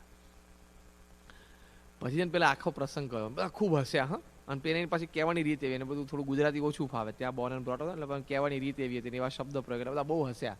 સ્વામી પણ જમતા જમતા ખડખડાટ હસતા હતા. એકદમ જબરજસ્ત હસતા હતા. એમના બંને આંખમાંથી પાણી જાય ને એટલું બધું હસતા હતા. આખું એમનું પેટ ઉછળે એટલું બધું હસતા હતા સ્વામી. પછી સ્વામી એ વાત પતી ગઈ ને પછી પરેશ બેસી ગયો. હસવાનું બંધ થયું એટલે સ્વામી કે જો, મેં કહ્યું 40-50 જણા સામે બેઠા, અમે 15 યુવકો હતા અમે. સ્વામી કે જો આ તો વાત એટલા માટે કરાવડાઈ કે ઘણા બધાને ખબર નથી હોતી કે સંસારમાં આવું બધું હોય છે. આ તો અમારી પાસે પ્રશ્ન આવે એટલે અમને ખબર હોય છે, પણ આ તો એટલા કરાવડાઈ કે અમારા 15 જણા છાત્રાલયમાંથી વિદ્યાનગરથી આવ્યા છે અને એ લોકો કંઈ હજી પરણ્યા છે ને હજી ભણે છે. એમાંથી જો એમને ખબર પડે કે આવું બધું થાય છે અને કોકને સાચી વાત સમજે ને આ બાજુ આવી રહેતો હોય બહુ સારું છે કે છે. અહીં બહુ સારું છે ત્યાં કરતા કે ત્યાં કરતા આ બાજુ ઘણું સારું છે કે એવી વાત જો થોડી કંઈ સમજે છે ને આ બાજુ આવતો ને તો અમારે સારું જ છે કે એટલે આ વાત કરાવડાવી. સ્વામી કે આ કથા જ સમજવાની, આ એક કથા જ છે કે. પણ જો આવા એમના અંતરમાં સતત એવી ભાવના રહે છે કે આ વાત એ દેહ ભાવથી કે માઇક ભાવથી એમના સંપર્કમાં જે આવ્યો એ દૂર થઈ જાય. એટલે આવી રીતે એમની કે બીજું એક વસ્તુ આપણે સમજી શકીએ, એક કારણ કે એમને છે ને સ્ટેટસ એક્સપેક્ટેશન નથી. મારો દરજ્જો સચવાય, મારી જય બોલાય, મને લોકો માને પૂજે, એવી અપેક્ષા નથી. લોકો એ બધું કરે છે પણ હી ડઝન્ટ એક્સપેક્ટ. એ આપણને ક્યારે ખબર પડે? શું સમજીએ કે શું જોઈએ તો ખબર પડે કે ભલે પ્રમુખ સ્વામી મહારાજની જય બોલાય છે પણ એને અડતું જ નથી, એને એની અપેક્ષા જ નથી. અથવા તો મોટા ભવ્ય હાર એમને પહેરાવે છે પણ એમને અપેક્ષા જ નથી. તમે જો પ્રમુખ સ્વામી મહારાજે જે હાર પહેરેલા છે ને એ તો બીજા ધર્મગુરુએ જોયા નહીં હોય. કેવા હાર, તલના ને મમરાના, સ્વામિનારાયણ મહામંત્ર લખેલો, કેવા હાર પહેરેલા બીજા જોયો નહીં હોય. અને તો એ હાર કેટલી વાર સુધી પહેરી રાખે છે. હાથ આપે ને હાથમાં આપે તરત આપી દેવાનો. એકવાર આમ સેવક સંતે લઈ લીધો, જિંદગીમાં કોઈ દિવસે હારને સંભાળવાનો નહીં. અને આપણે જિંદગીમાં એકવાર હાર પહેર્યો તો સંભાળીએ, તે દાળ પહેરેલો કે છે. ઘણા તો બિચારા એનો અફસોસ છે કે તે દાળ ભૂલથી પહેરી લીધો પણ આ બધું માથે પડેલું છે કે છે. ઘણા તો બિચારા એમાં અફસોસ છે કે હાર તે દાળ ભૂલથી પહેરી લીધો પણ આ તો બહુ માથે પડેલું છે કે છે. અને બીજી વાર પાછું આપણે હાર પહેરીએ ખરા પણ પાછું તે વખતે આપણને ખબર ન હોય પહેર્યો છે કે નથી પહેર્યો. ડેડ બોડી હુતા હોય ને ત્યારે લોકો હાર પહેર્યા ત્યારે આપણને ક્યાં ખબર હોય કે હાર પહેર્યો છે કે નથી પહેર્યો. સ્વામી તો કેટલા હાર પહેર્યા છે પણ તોય કોઈ દિવસ એમને અપેક્ષા નથી, લેશ માત્ર સ્ટેટસ એક્સપેક્ટેશન જ નથી. અને ઘણી વખત પોતે ઘણી વખત સાહજિક પોતાની વાત કરતા હોય ત્યારે મારું ખોટું દેખાશે, ખરાબ દેખાશે એવી એને અપેક્ષા જ નથી. પ્રમુખ સ્વામી મહારાજ બરોડાથી ભરૂચ જતા હતા અને ગાડી છે ને ત્યાં ખંડેરાવ માર્કેટ પાસેથી આમ ટર્ન લીધો. એ પેલા લક્ષ્મી વિલાસ પેલેસની આ બાજુનો નોર્ધન સાઈડનો મોટો પેલો ગેટ છે. એટલે ટ્રાફિક લાઇટમાં ગાડી ઊભી રહી.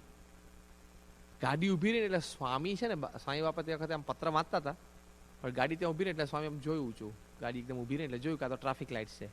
એટલે સ્વામી આમ ચશ્મા કાઢી અને પાછળ આપ્યા, કારણ કે છેલ્લો જ પત્ર તે વાંચી લીધો. અને સ્વામીની એક વિશેષતા તમને કહી દઉં, ગાડીમાં જતા ને ત્યારે તો લેખન તો થાય ને, લખી તો ના શકે કારણ કે એ તો ટર્નિંગ આવતા હોય, બધા ખાડાવાળા રોડ આવતા હોય, બીજું ત્રીજું. પત્ર વાંચવાના 20 થી 25, 30, 40 પત્રો સુધી એ વાંચી લે. પત્ર વાંચવાના જ બધા, આપી દેવાના વાંચીને, આપી દેવાના વાંચી. પછી જ્યારે એ દિવસે રાત્રે બીજે દિવસે રાત્રે લખવા બેસે ને ત્યારે ધર્મચરણ સ્વામી એટલું જ બોલવાનું, સ્વામી પેલા જયેશભાઈ આપણા આણંદવાળા છે એનો પત્ર છે. સ્વામી રિકોલ કરી લે શું એનો પત્ર હતો, આ જવાબ જ લખી નાખવાનો સીધો. 30 થી 40 લેટર્સના જવાબ આવી રીતે સાથે લખી શકે છે બાપા, હજી આજની તારીખમાં. કેટલી શાર્પ મેમરી હશે એમની. ગાડીમાં ટ્રાવેલિંગ વખતે વાંચવાના અને રાત્રે જઈને ઉતારે જઈને જવાબ લખી નાખવાના. તે વખતે પાછો આખો કાગળ ફરી જ નહીં વાંચવાનો. ખાલી એટલું જ ધર્મચરણ સ્વામી યાદ કરાવે, પેલા જયેશભાઈ આપણા આણંદવાળા અને એની દીકરીના લગ્ન માટે આશીર્વાદ, એના દીકરીના લગ્ન માટે પૂછાવેલું. સાહેબ તરત યાદ આવી જાય, આશીર્વાદ છે આ છે, ફટફટ 3 લીટી લખી નાખવાની. એટલું સ્વામીનું સખત મેમરી છે હજી એ. સ્વામી પત્ર પછી આમ આપ્યું પાછળ. પણ છે પછી સ્વામી આમ એક ડિરેક્શનમાં જોઈને આમ જોઈ જ રહ્યા, આમ આંગળી મૂકીને, which is not a normal habit. એમની આ હેબિટ નથી કે કોઈ એક ડિરેક્શનમાં એક વ્યક્તિ સામે સતત જોવું, એ પ્રમુખ સ્વામી મહારાજની હેબિટ નથી. આમ જોઈ જ રહ્યા એક દિશા તરફ. પછી આમ પાછું આમ જોયું, હજી ટ્રાફિક લાઇટમાં તો રેડ જ હતું એટલે ગાડી તો ત્યાં જ ઊભી હતી. પાછું આમ 1-2 સેકન્ડ થાય એટલે પાછું આમ એ બાજુ જોયું સ્વામીએ. તરત સેવક સંતો જે પાછળ બેઠા હતા નાનચરણ સ્વામીને પહેલી ખબર પડી ગઈ સ્વામી કોઈક ડિરેક્શનમાં જોવે છે, આમ ટિપિકલ. એટલે સ્વામીને આમ એ બાપા જે ડિરેક્શનમાં જોયું દિશામાં જોયું કે કદાચ કોઈ હરિભક્ત ઊભા હશે, કોઈકને ઓળખતા હશે એવી કોઈ વ્યક્તિ ઊભી હશે. તો જોયું તો ત્યાં કોઈ ઊભું જ નહોતું, કોઈ નહોતું ઊભું. તો એ સ્વામી આમ જોઈ રહેલા. પછી પાછું આમ થોડુંક નીચું જોયું, પછી એ બાજુ જોઈને થોડુંક હસ્યા. એટલે નાનચરણ સ્વામીએ પ્રિયદર્શન સ્વામીને કીધું જો સ્વામી આ ડિરેક્શન તરફ 3જી વખત જોયું, આમ છેલ્લી વખત આમ જોઈને થોડુંક હસ્યા. હવે બંને સંતોથી ડિસ્કસ કરતા ને ત્યાં સુધી સ્વામી આમ 4થી વખત એ બાજુ જોયું. આમ બધાને થયું કે આ કેમ સ્વામી એ બાજુ જોયે છે, કોઈ વ્યક્તિ જ ના મળે એ બાજુ. દરવાજા તરફ જોતા હતા. એ સ્વામીને વાત કરી, બાપા કેમ એ બાજુ જોતા હતા? સાહેબ કે ના ના કંઈ નહીં. એમ બોલતા બોલતા હસી પડ્યા. હવે હસી પડે એટલે ખબર પડી કે દેર ઇઝ સમ રીઝન, કંઈક પ્રસંગ હોવો જોઈએ, નહીં તો આ કેમ આવી રીતે હસી પડ્યા. એ તેમને કે ના ના એવું કંઈ નહોતું, આમ તો જોતો હતો એવું કોઈ કે ને, પણ ના ના કે એમ કહીને હસી પડ્યા. એટલે બંને સેવક સંતોને સ્ટ્રોંગ થઈ ગયું કે આ 100% કંઈક એમને જૂનો પ્રસંગ યાદ આવી ગયો હશે, અથવા તો ગમે તે હોય. કે સ્વામી તમને કઈ જૂનો પ્રસંગ યાદ આવી ગયો કે ત્યાં કોઈ સ્થળ ઉપર બનેલો? સ્વામી કે ના એવું કંઈ નથી. એ પણ એકદમ લાઇટલી બોલ્યા એટલે શ્યોર થઈ ગયું કે દેર ઇઝ સમ ઇન્સિડન્ટ. એ સેવક સંતોએ બહુ પૂછ્યું સ્વામી, અને ત્યાં સુધીમાં ગ્રીન લાઇટ થઈ એટલે સ્વામી ઇન્દ્રવદનને કે ચલાવ ચલાવ ગાડી ચલાવ. કે ઇન્દ્રવદન એ હોશિયાર છે ને, તો ગાડી સહેજ આગળ ઉભી રાખીને કોર્નર ઉપર ઊભી જ રાખી દીધી. સ્વામી કે ચલાવ ગાડી. તો કે ના. કેમ? એ બાજુ જોતા હતા કેમ તમે? હવે ગાડીમાં બીજા 4 જણા સંપી જાય તો આ એકલા શું કરી શકે? ભલે પ્રગટ બ્રહ્મ સ્વરૂપ હોય તો પ્રગટ બ્રહ્મ સ્વરૂપ હોય, ભગવાનના અખંડ ધારક સંત હોય તો શું કરે? પેલો ગાડી વાળો બંધ કરીને બેસી જાય. એટલે ઇન્દ્રવદન જે બાપાના ગાડી ચલાવે છે ને એ ઉભો રહી ગયા. અને પાછળ સેવક સંતો કે સ્વામી કોણ કેમ જોતા હતા? પછી બહુ આગ્રહ કર્યો ને, હવે તો ગાડી ઉભી રહી ગઈ હતી. સ્વામીને કહેવાનું જ હતું. સ્વામી કે છે ને, વર્ષો પહેલા, ઘણા બધા વર્ષો પહેલા ગાયકવાડ સરકારની અહીંયાથી સવારી નીકળેલી. રથયાત્રાના દિવસે ગાયકવાડ સરકાર પોતે મોટા ચાંદીના રથ ઉપર બેઠેલા અને એમને રાત તિલક કર્યું, એના અમુક વર્ષો પૂરા થતા હશે એટલે ત્યાંથી અહીંથી સ્વામી કે મોટા મોટા રથ, હાથીઓ બધા શણગારેલા, ઘોડા શણગારેલા હતા. જબરદસ્ત મોટી નગર યાત્રા નીકળેલી એમની. ત્યારે બરોડાના આજુબાજુના ગામોમાંથી બધા હજારો લોકો આ સવારી જોવા માટે આવેલા. સ્વામી કે અમે બધા પણ એ વખતે બહુ નાના હતા, તે અમારા ગામમાંથી બધા ટ્રેક્ટર ભરીને આવેલા, ત્યારે હું આવેલો. અને પછી સ્વામી કે જો પેલો દરવાજો દેખાય ને એની બાજુમાં પેલો પથ્થરો છે ને, ત્યાં હું ઉભેલો. એટલે પ્રિયદર્શન સાહેબ પૂછ્યું તમારી ઉંમર એ વખતે કેટલી હતી? સ્વામી કે મારી ઉંમર એક 9-10 વર્ષની હશે.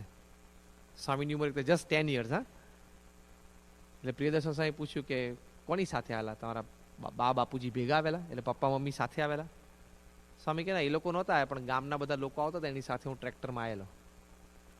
પછી પૂછ્યું ક્યાં એક્ઝેક્ટલી ઉભા? સ્વામી કે જો પેલો નાનો પથ્થરો નથી દેખાતો દરવાજાની બહાર, ત્યાં ઊભો રહેલો.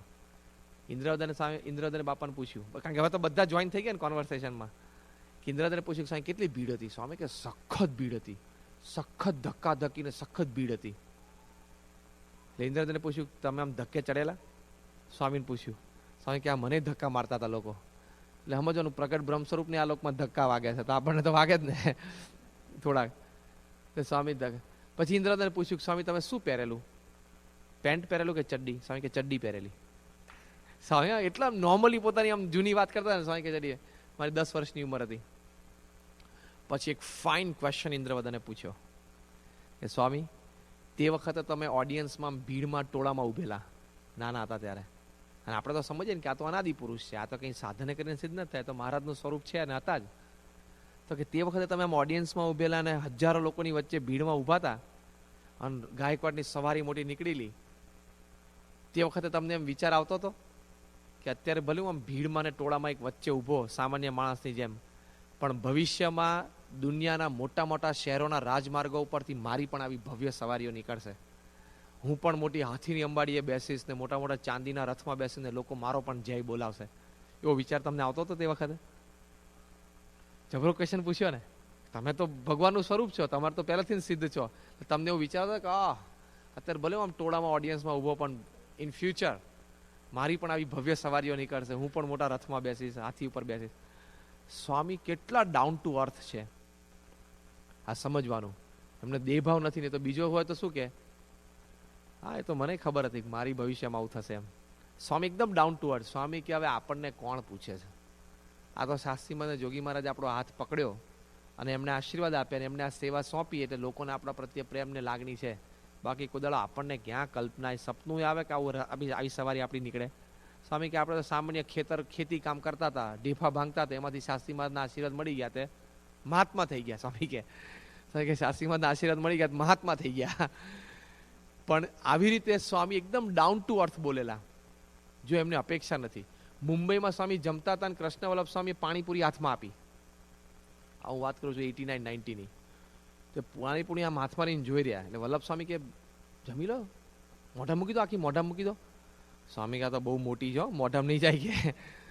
અને પછી એમ કહીને પથ્થરમાં મૂકીને ચોડી નાખી. આપણે જેમ ખીચડીને કઢી કેમ ચોડીએ એમ પાણીપુરી ચોડ નાખી. હવે આવી તકી પાણીપુરી ખવાતા હશે, એની ખાવાની રીત હોય ને દરેક આઈટમની, તો આમ ચોડી નાખી સ્વામીએ. સ્વામીને કે સ્વામીએ પાણીપુરી આવી રીતે ના ખવાય, પાણીપુરી આખી મોઢા મૂકી દેવાની, તો એનો છે ને ટેસ્ટ આવે પ્રોપર. એમ કહીને વલ્લભ સ્વામીએ બીજી નાની પૂરી શોધી, અંદર મસાલો ભરીને પાણી રેડીને સ્વામીને હાથમાં આપી. સ્વામી આ જમો. સ્વામી કે આ મોટી છે, આ મારથી મોઢામાં નહીં જાય. તો કે ટ્રાય તો કરો. તો સ્વામી આમ ટ્રાય કરતા હતા, આમ આમ. વલ્લભ સ્વામી કે મૂકી દો મોઢા મૂકી દો કે. સ્વામી કે નહીં જાય, મોઢામાં નહીં જાય કે. એટલે સ્વામીને મનમાં એમ થતું હતું કે આડું આ જશે કે નહીં જાય. અને આપણે પાણીપુરી એટલે મોટી હોય નાની હોય આવવા દે ને કે પાણીપુરી ભેગી દે, જેવો મોટી હોય નાની હોય તું લાઈક એટલે અહીંયા કહે છે. તો સ્વામી કે નહીં જાય, એ પથ્થરમાં મૂકી દીધી સ્વામીએ. અને પછી સંતો ત્યાં બેઠા તેમાં જ્ઞાનેશ્વર સ્વામી બાપાને પૂછ્યું કે તમે પહેલા કોઈ દિવસ નાના હતા, સાધુ થયા પહેલા પાણીપુરી ખાધેલી? સ્વામી કે જોયેલી જ નહીં કોઈ દાળ પાણીપુરી કેવી હોય. તમે સમજો, આટલા મોટા સ્ટેટસ ઉપર જે વ્યક્તિ હોય ને એનું પોતાનું એકદમ સામાન્ય પાસ્ટ હોય ને, એના વિશે વાત કરવી ગમે નહીં કે I was such an ordinary person એમ. સ્વામી કે જોયેલી જ નહીં પાણીપુરી. તો કે તમારા ઘરે કોઈ દિવસ પાણીપુરી બનાવેલી કે નહીં? સ્વામી કે કોને આવડતી હતી? એટલે એના મધરને તો જૂના જમાનાના હોય ને ક્યાંથી પાણીપુરી આવડતી હોય? અત્યારે ઘણા નથી આવડતી, બહુધાન થઈ એ વખતે આવડતી હોય નહીં. ઘણી વખત ઘણા ઘેર અમે પેલા પૂરણપોળી બનાવે, એટલે 2 રોટલી ભેગું કરીને વચ્ચે હારો પૂરણ મૂકી દે છે. પેલી પૂરણપોળી એ બનાવવું અઘરું હોય છે. ઘણા હરિભક્તોને ઘેર જમવા જઈએ ને તો 2 રોટલી આમ ભેગી કરી દીધી હોય ખાલી, પછી પૂરણ ઠપકાર દીધું. એટલે એમ પૂરણપોળી ના થાય, ગળી રોટલી કહેવાય, પૂરણપોળી ના કહેવાય.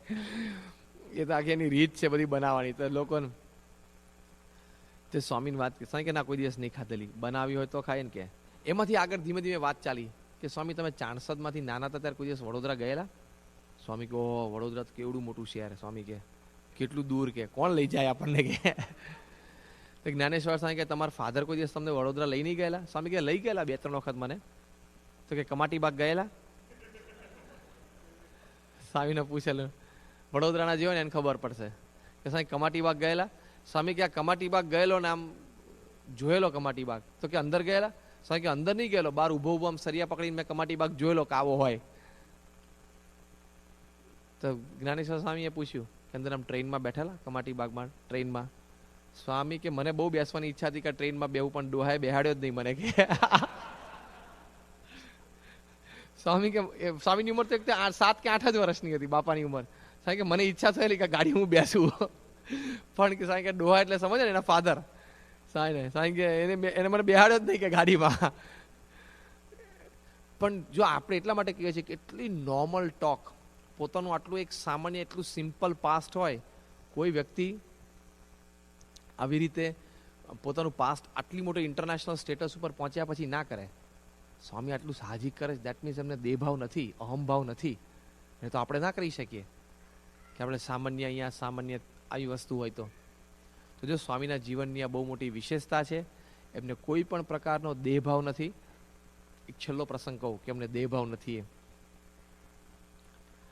સ્વામી તે 1995માં લંડન ગયા ને, અનાઉન્સરે સભામાં વાત કરી,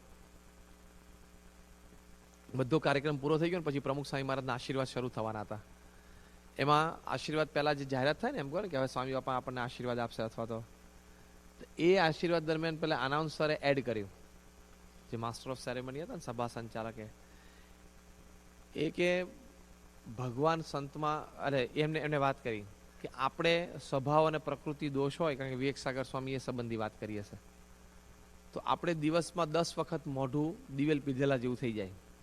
એટલે આપણા મોઢાને શું કહેવાય, શું પર્યાય શબ્દો હોય, એમ કરીને સભામાં વાત કરી. શું કહેવાય આપણે? એક તો શું કહેવાય મોઢું, પછી હા બસ આ શબ્દ ડાચું, પછી થોબડું, પછી ગમે તેવા તમે આપણે હેન્ડસમ કે બ્યુટીફુલ હોઈએ ને, પણ એ મોઢું થોબડું ડાચું જ કહેવાય. કારણ કે દિવસમાં 10 વખત દિવેલ પીધેલા જેવા મોઢા થઈ જાય, આપણા ઢીલા થઈ જાય, આપણું મનગમતું થયું નહીં, કોઈ વસ્તુ આપણને ગમી નહીં, આપણને ફાવી નહીં, તો ગેસ જેવા ઢીલા થઈ જઈએ. તે પેલા એનાઉન્સરે સભામાં આવું બોલે એટલે સભામાં ઓડિયન્સ પછી જવાબ આવવા માંડ્યા, આવી રીતે આવે ને થોબડું ડાચું મોઢું, પછી કોઈને યાદ છે હવે બીજું કંઈ ચોકઠું છે એવું કંઈક બોલે. સ્વામી ખળખળ હસવા માંડ્યા, સભામાં બેઠા હતા. જસ્ટ સ્વાગત સભા હતી, પહેલી જ સભા લંડન, બોમ્બેથી ફ્લાય થાય ને પહેલી જ ઇવનિંગ સભા હતી. આ બધી વાત કરી પછી એમણે વાત કરી છે ને, સત્પુરુષનું મુખ હોય ને શું કહેવાય? મુખારવિંદ કહેવાય, મુખ કમળ કહેવાય. પ્રમુખ સ્વામી મહારાજના મુખારવિંદ માટે આ બધા શબ્દ ના વપરાય, હા, એ આપણા બધા માટે વપરાય. એમને શું કહેવાય? મુખારવિંદ કહેવાય, મુખ કમળ કહેવાય. આટલી વાત કરીને પછી એને કીધું કે પ્રમુખ સ્વામી મહારાજ આપણને આશીર્વાદ આપશે. અને સ્વામી આશીર્વાદ પહેલી જ શરૂઆત કરી. સ્વામી કે હમણાં પહેલા વાત કરી, આપણું મોઢું કહેવાય, ડાચું કહેવાય, થોબડું કહેવાય, અને સત્પુરુષનું મુખારવિંદ કહેવાય. કેમ? એવું જાતે એમણે પ્રશ્ન પૂછ્યો. પછી જાતે એમનો જવાબ આપ્યો. સ્વામી કે આપણે યોગી મહારાજને જોયા છે, ગમે તેટલી દેહમાં તકલીફ હોય ને, ગમે તેવી પ્રતિકૂળ પરિસ્થિતિ હોય, ગમે તેવો ભીડો હોય, બપોરે 2 વાગે તડકામાં ગાડામાં બેસીને ધૂળિયા રસ્તામાં એક ગામડેથી બીજે ગામડે જતા હોય, તો એમના ચહેરા ઉપર આનંદ આનંદ ને આનંદ રહ્યા કરે. કાયમ હસતો ચહેરો હોય, કોઈ દિવસ એને દુઃખ જ નહીં, ટેન્શન જ નહીં, ડિપ્રેશન જ નહીં, કોઈ દિવસે હતાશા નિરાશા જ નહીં. સ્વામી કે એટલું એમનું એટલે એમનું મુખારવિંદ કહેવાય અને આપણું થોબડું કહેવાય, ડાચું કહેવાય. એ સ્વામી એમ ડિફરન્શિએટ કરી આપ્યું. તો જો આ એમના અંતરમાં ભગવાન રહે. પછી સ્વામી બોલ્યા કે એમના અંતરમાં, પોતાની વાત તો ના કરે સીધી, કે એમના અંતરમાં એટલે યોગી મહારાજના અંતરમાં ભગવાન શ્રીજી મહારાજ સાક્ષાત રહ્યા છે, એટલે એમને 24 કલાક આનંદ આનંદ અને આનંદ. પછી સ્વામી કે યોગીજી મહારાજ કંઈ ના કરતા અને ખાલી બેઠા હોય ને તો આપણને એમની સામે જોવું ગમે. થાય છે કે નહીં? પ્રમુખ સ્વામી મહારાજ હજી સભામાં ના આવ્યા હોય ત્યાં સુધી આપણે બધા આગા પાછા થતા હોય, બાજુવાળા જોડે વાતો કરતા હોય, બીજું ત્રીજું. એકવાર પ્રમુખ સ્વામી મહારાજ સ્ટેજ ઉપર આવી ગયા પછી તમે જોજો આખી સભા બધા પ્રોપર થઈ જાય, બધા સ્વામી સામે જોઈ રહે. એ ખાલી બેસીને પત્ર લેખન કરતા ને તો પીપલ લાઈક ટુ સી હિમ. એમના દર્શન કરવા લોકોને ગમે. આપણી સામે ના જોતા ને તો આપણે એની સામે જોઈએ છે ને, કારણ કે વી અન્ડરસ્ટેન્ડ કે આ તો ભગવાનનું સ્વરૂપ છે સાક્ષાત, મહારાજ સાક્ષાત પોતે છે એવું આપણે સમજ્યા છે. પણ એમને દેહભાવ નથી એટલે લોકો જોવે છે. અને આપણે ગમે તેટલા સારા કપડાં પહેરી અને સારામાં સારો બધો મેકઅપ કરી અને ગામ વચ્ચે નીકળીએ તો બધા લોકો આપણી સામે જોવે. જાન તાર જેવા તો કેટલાય ફરજ. અને આપણે અપાર્ટમેન્ટમાં રહેતા હોઈએ અને આપણે આપણી એપાર્ટમેન્ટની બારી ખોલીએ સવારે અને સામેવાળો જે એપાર્ટમેન્ટમાં એની બારી ખોલે અને બે જણા એકબીજાને જોવે તો બે જણા શું વિચારે? હા બસ આ વિચારે, અલા આનું મોઢું ક્યાં હવાના પોરમાં, આને ક્યાં જોયો કે છે, દાળો બગડ્યો કે છે, હવાના પોરમાં મોડા આ ક્યાં દેખાણો કે આ દાળો બગાડ્યો કે છે, એવું આપણને મનમાં થઈ જાય ને. એ નહીં થાય, પેલા નહીં. અને પ્રમુખ સ્વામી મહારાજના દર્શન કરવા માટે એમનો ફોટોગ્રાફ આપણે ક્યાં રાખીએ છીએ? ખિસ્સામાં રાખીએ છીએ. અને આપણે 2-5 જણા રાખીએ છીએ. કેટલા જણા રાખે છે? લાખો લોકો, મિલિયન્સ. તમારા બેડરૂમ હોય તો નાઇટ લેમ્પ હોય તો ત્યાં રાખે, ટેબલ લેમ્પ હોય તો ત્યાં રાખે, નાઇટ પેલો બલ્બ હોય નાનો ઝીરોનો તો ત્યાં રાખે, જમતા હોય તો ત્યાં પ્રમુખ સાહેબનો તો જમતો ફોટો રાખે. કેમ રાખે છે લોકો? એમના દર્શન કરવા લોકોને ગમે છે, એમને જોવા ગમે છે. અને આપણને કોઈક જોઈ ગયું હવાના પોરમાં તો એ માને કે ના માને પણ દાળો બગડે જ બોલો એનો તો થઈ જાય હારા આ ક્યાં મોઢા આ ક્યાં માથે આવ્યો કે છે. એટલે આ વિશેષતા છે કે એમનામાં દેહ ભાવ નથી ને, દેહના સ્વભાવ પ્રકૃતિ નથી, દિવ્યતા છે. He is a bundle of divinity. એટલે એમના દર્શન, એમની ક્રિયા, એમનું બોલવું ચાલવું બધું લોકોને ગમે છે.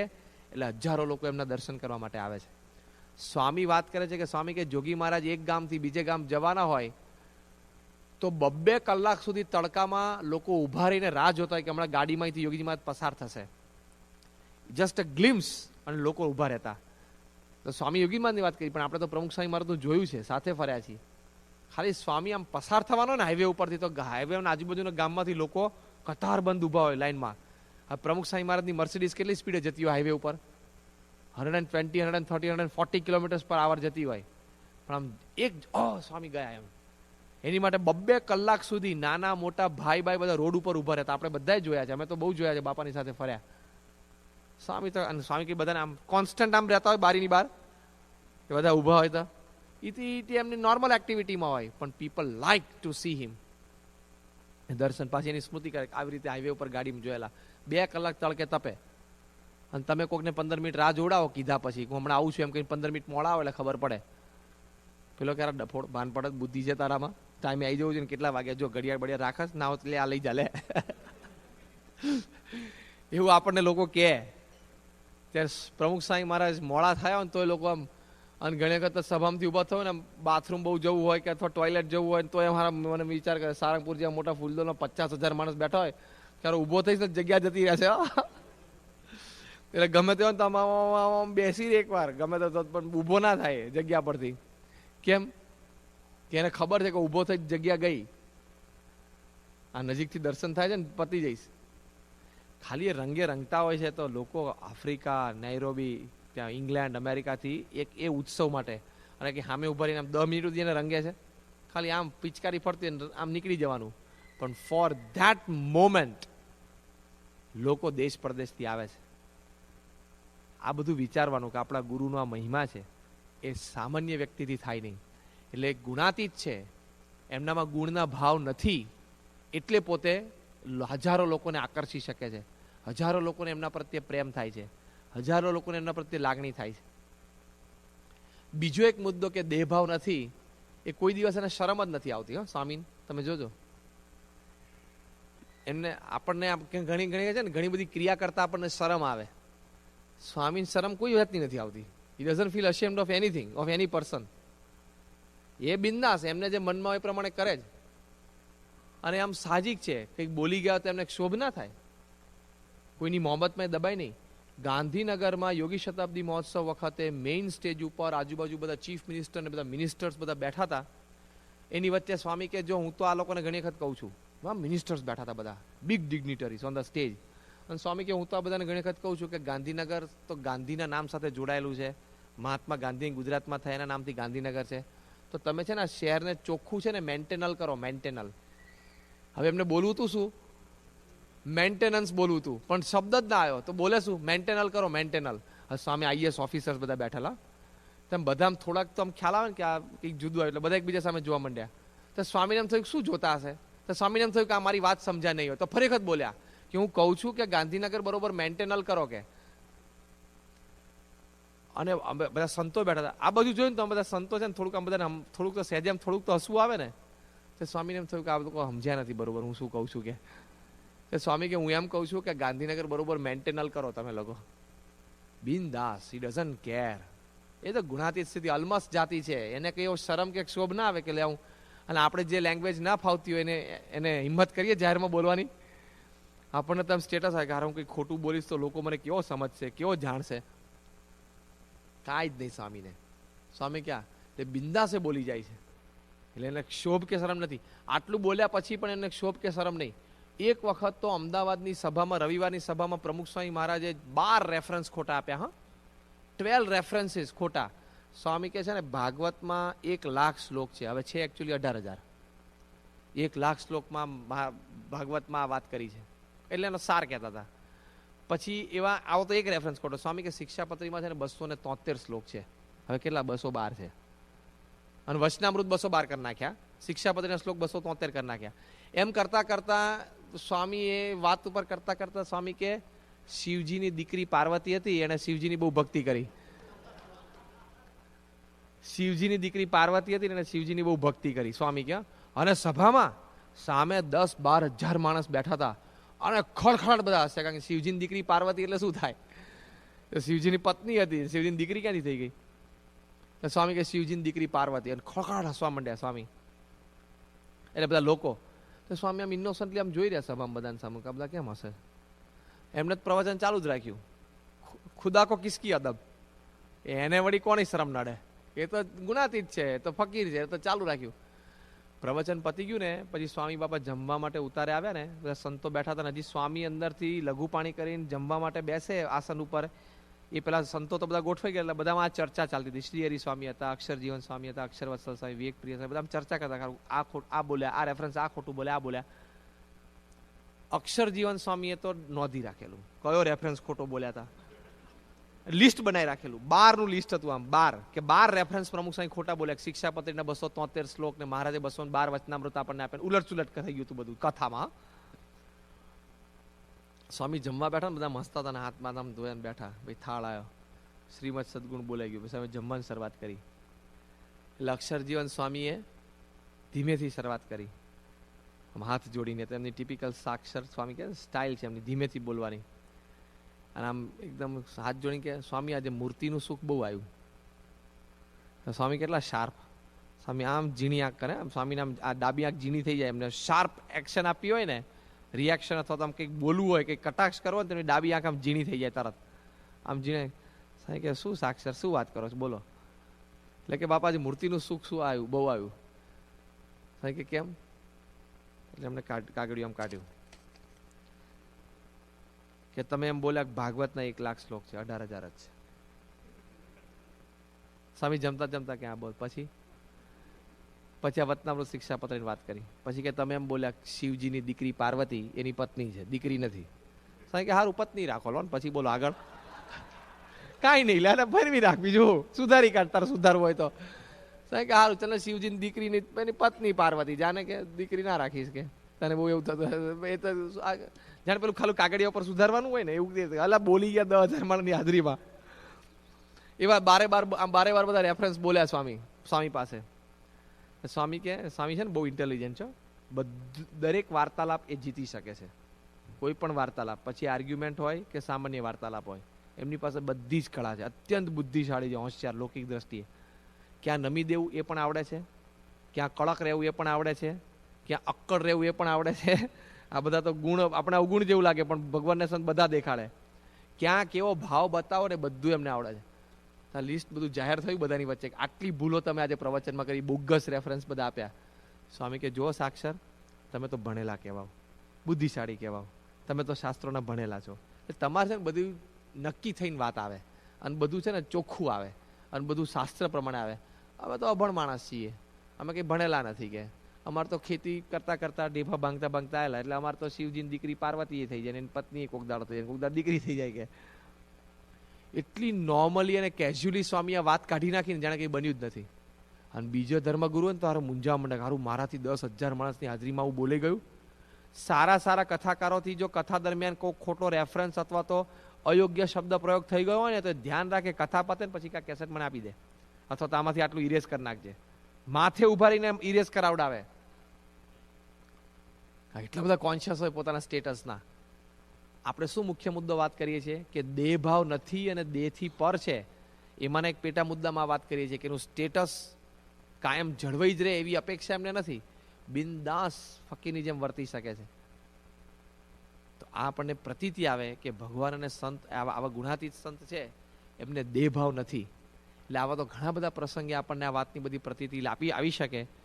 એટલે આપણે આ મુખ્ય મુદ્દો આજે સમજ્યા કે પ્રમુખ સ્વામી મહારાજને કોઈ પણ પ્રકારનો દેહનો ભાવ નથી. એટલે કે આપણા જેવા મનુષ્ય દેખાય છે પણ મનુષ્ય નથી, એ ગુણાતીત છે, ભગવાનના અખંડધારક સંત છે. અને એ ઘણા બધા પ્રસંગે પોતે પણ આમ સાહજિક એવો ભાવ વ્યક્ત કર્યો છે ને એવા શબ્દો પણ બોલ્યા છે. અને આવી રીતે જ્યારે એમના જીવનના આવા પ્રસંગો, એમનું બોલવું ચાલવું, હરવું ફરવું, એમની ક્રિયા, એમનું વર્તન બધું આપણે આમ જોઈએ, વિચારીએ, સમજવાનો પ્રયત્ન કરીએ, એટલે આપણને આ વાતની પ્રતીતિ આવે કે એમનામાં કોઈ પણ પ્રકારનો દેહભાવ નથી. અને કોઈ પણ પ્રકારનો આવા જે માઇક ગુણો છે, કામ ક્રોધાદિક, એ આપણામાં જેમ વર્તે છે એમ એમનામાં નથી વર્તતા. તો આ આપણા ગુરુનો મહિમા છે, આ આમનું ગુણાતીત સ્થિતિ છે. એટલે આપણે આટલો મહિમા એમનો સમજીએ તો ધીમે ધીમે આપણને પણ એમના જીવન પ્રસંગોમાંથી પ્રેરણા મળે અને આપણે દેહભાવથી પર થઈ શકીએ.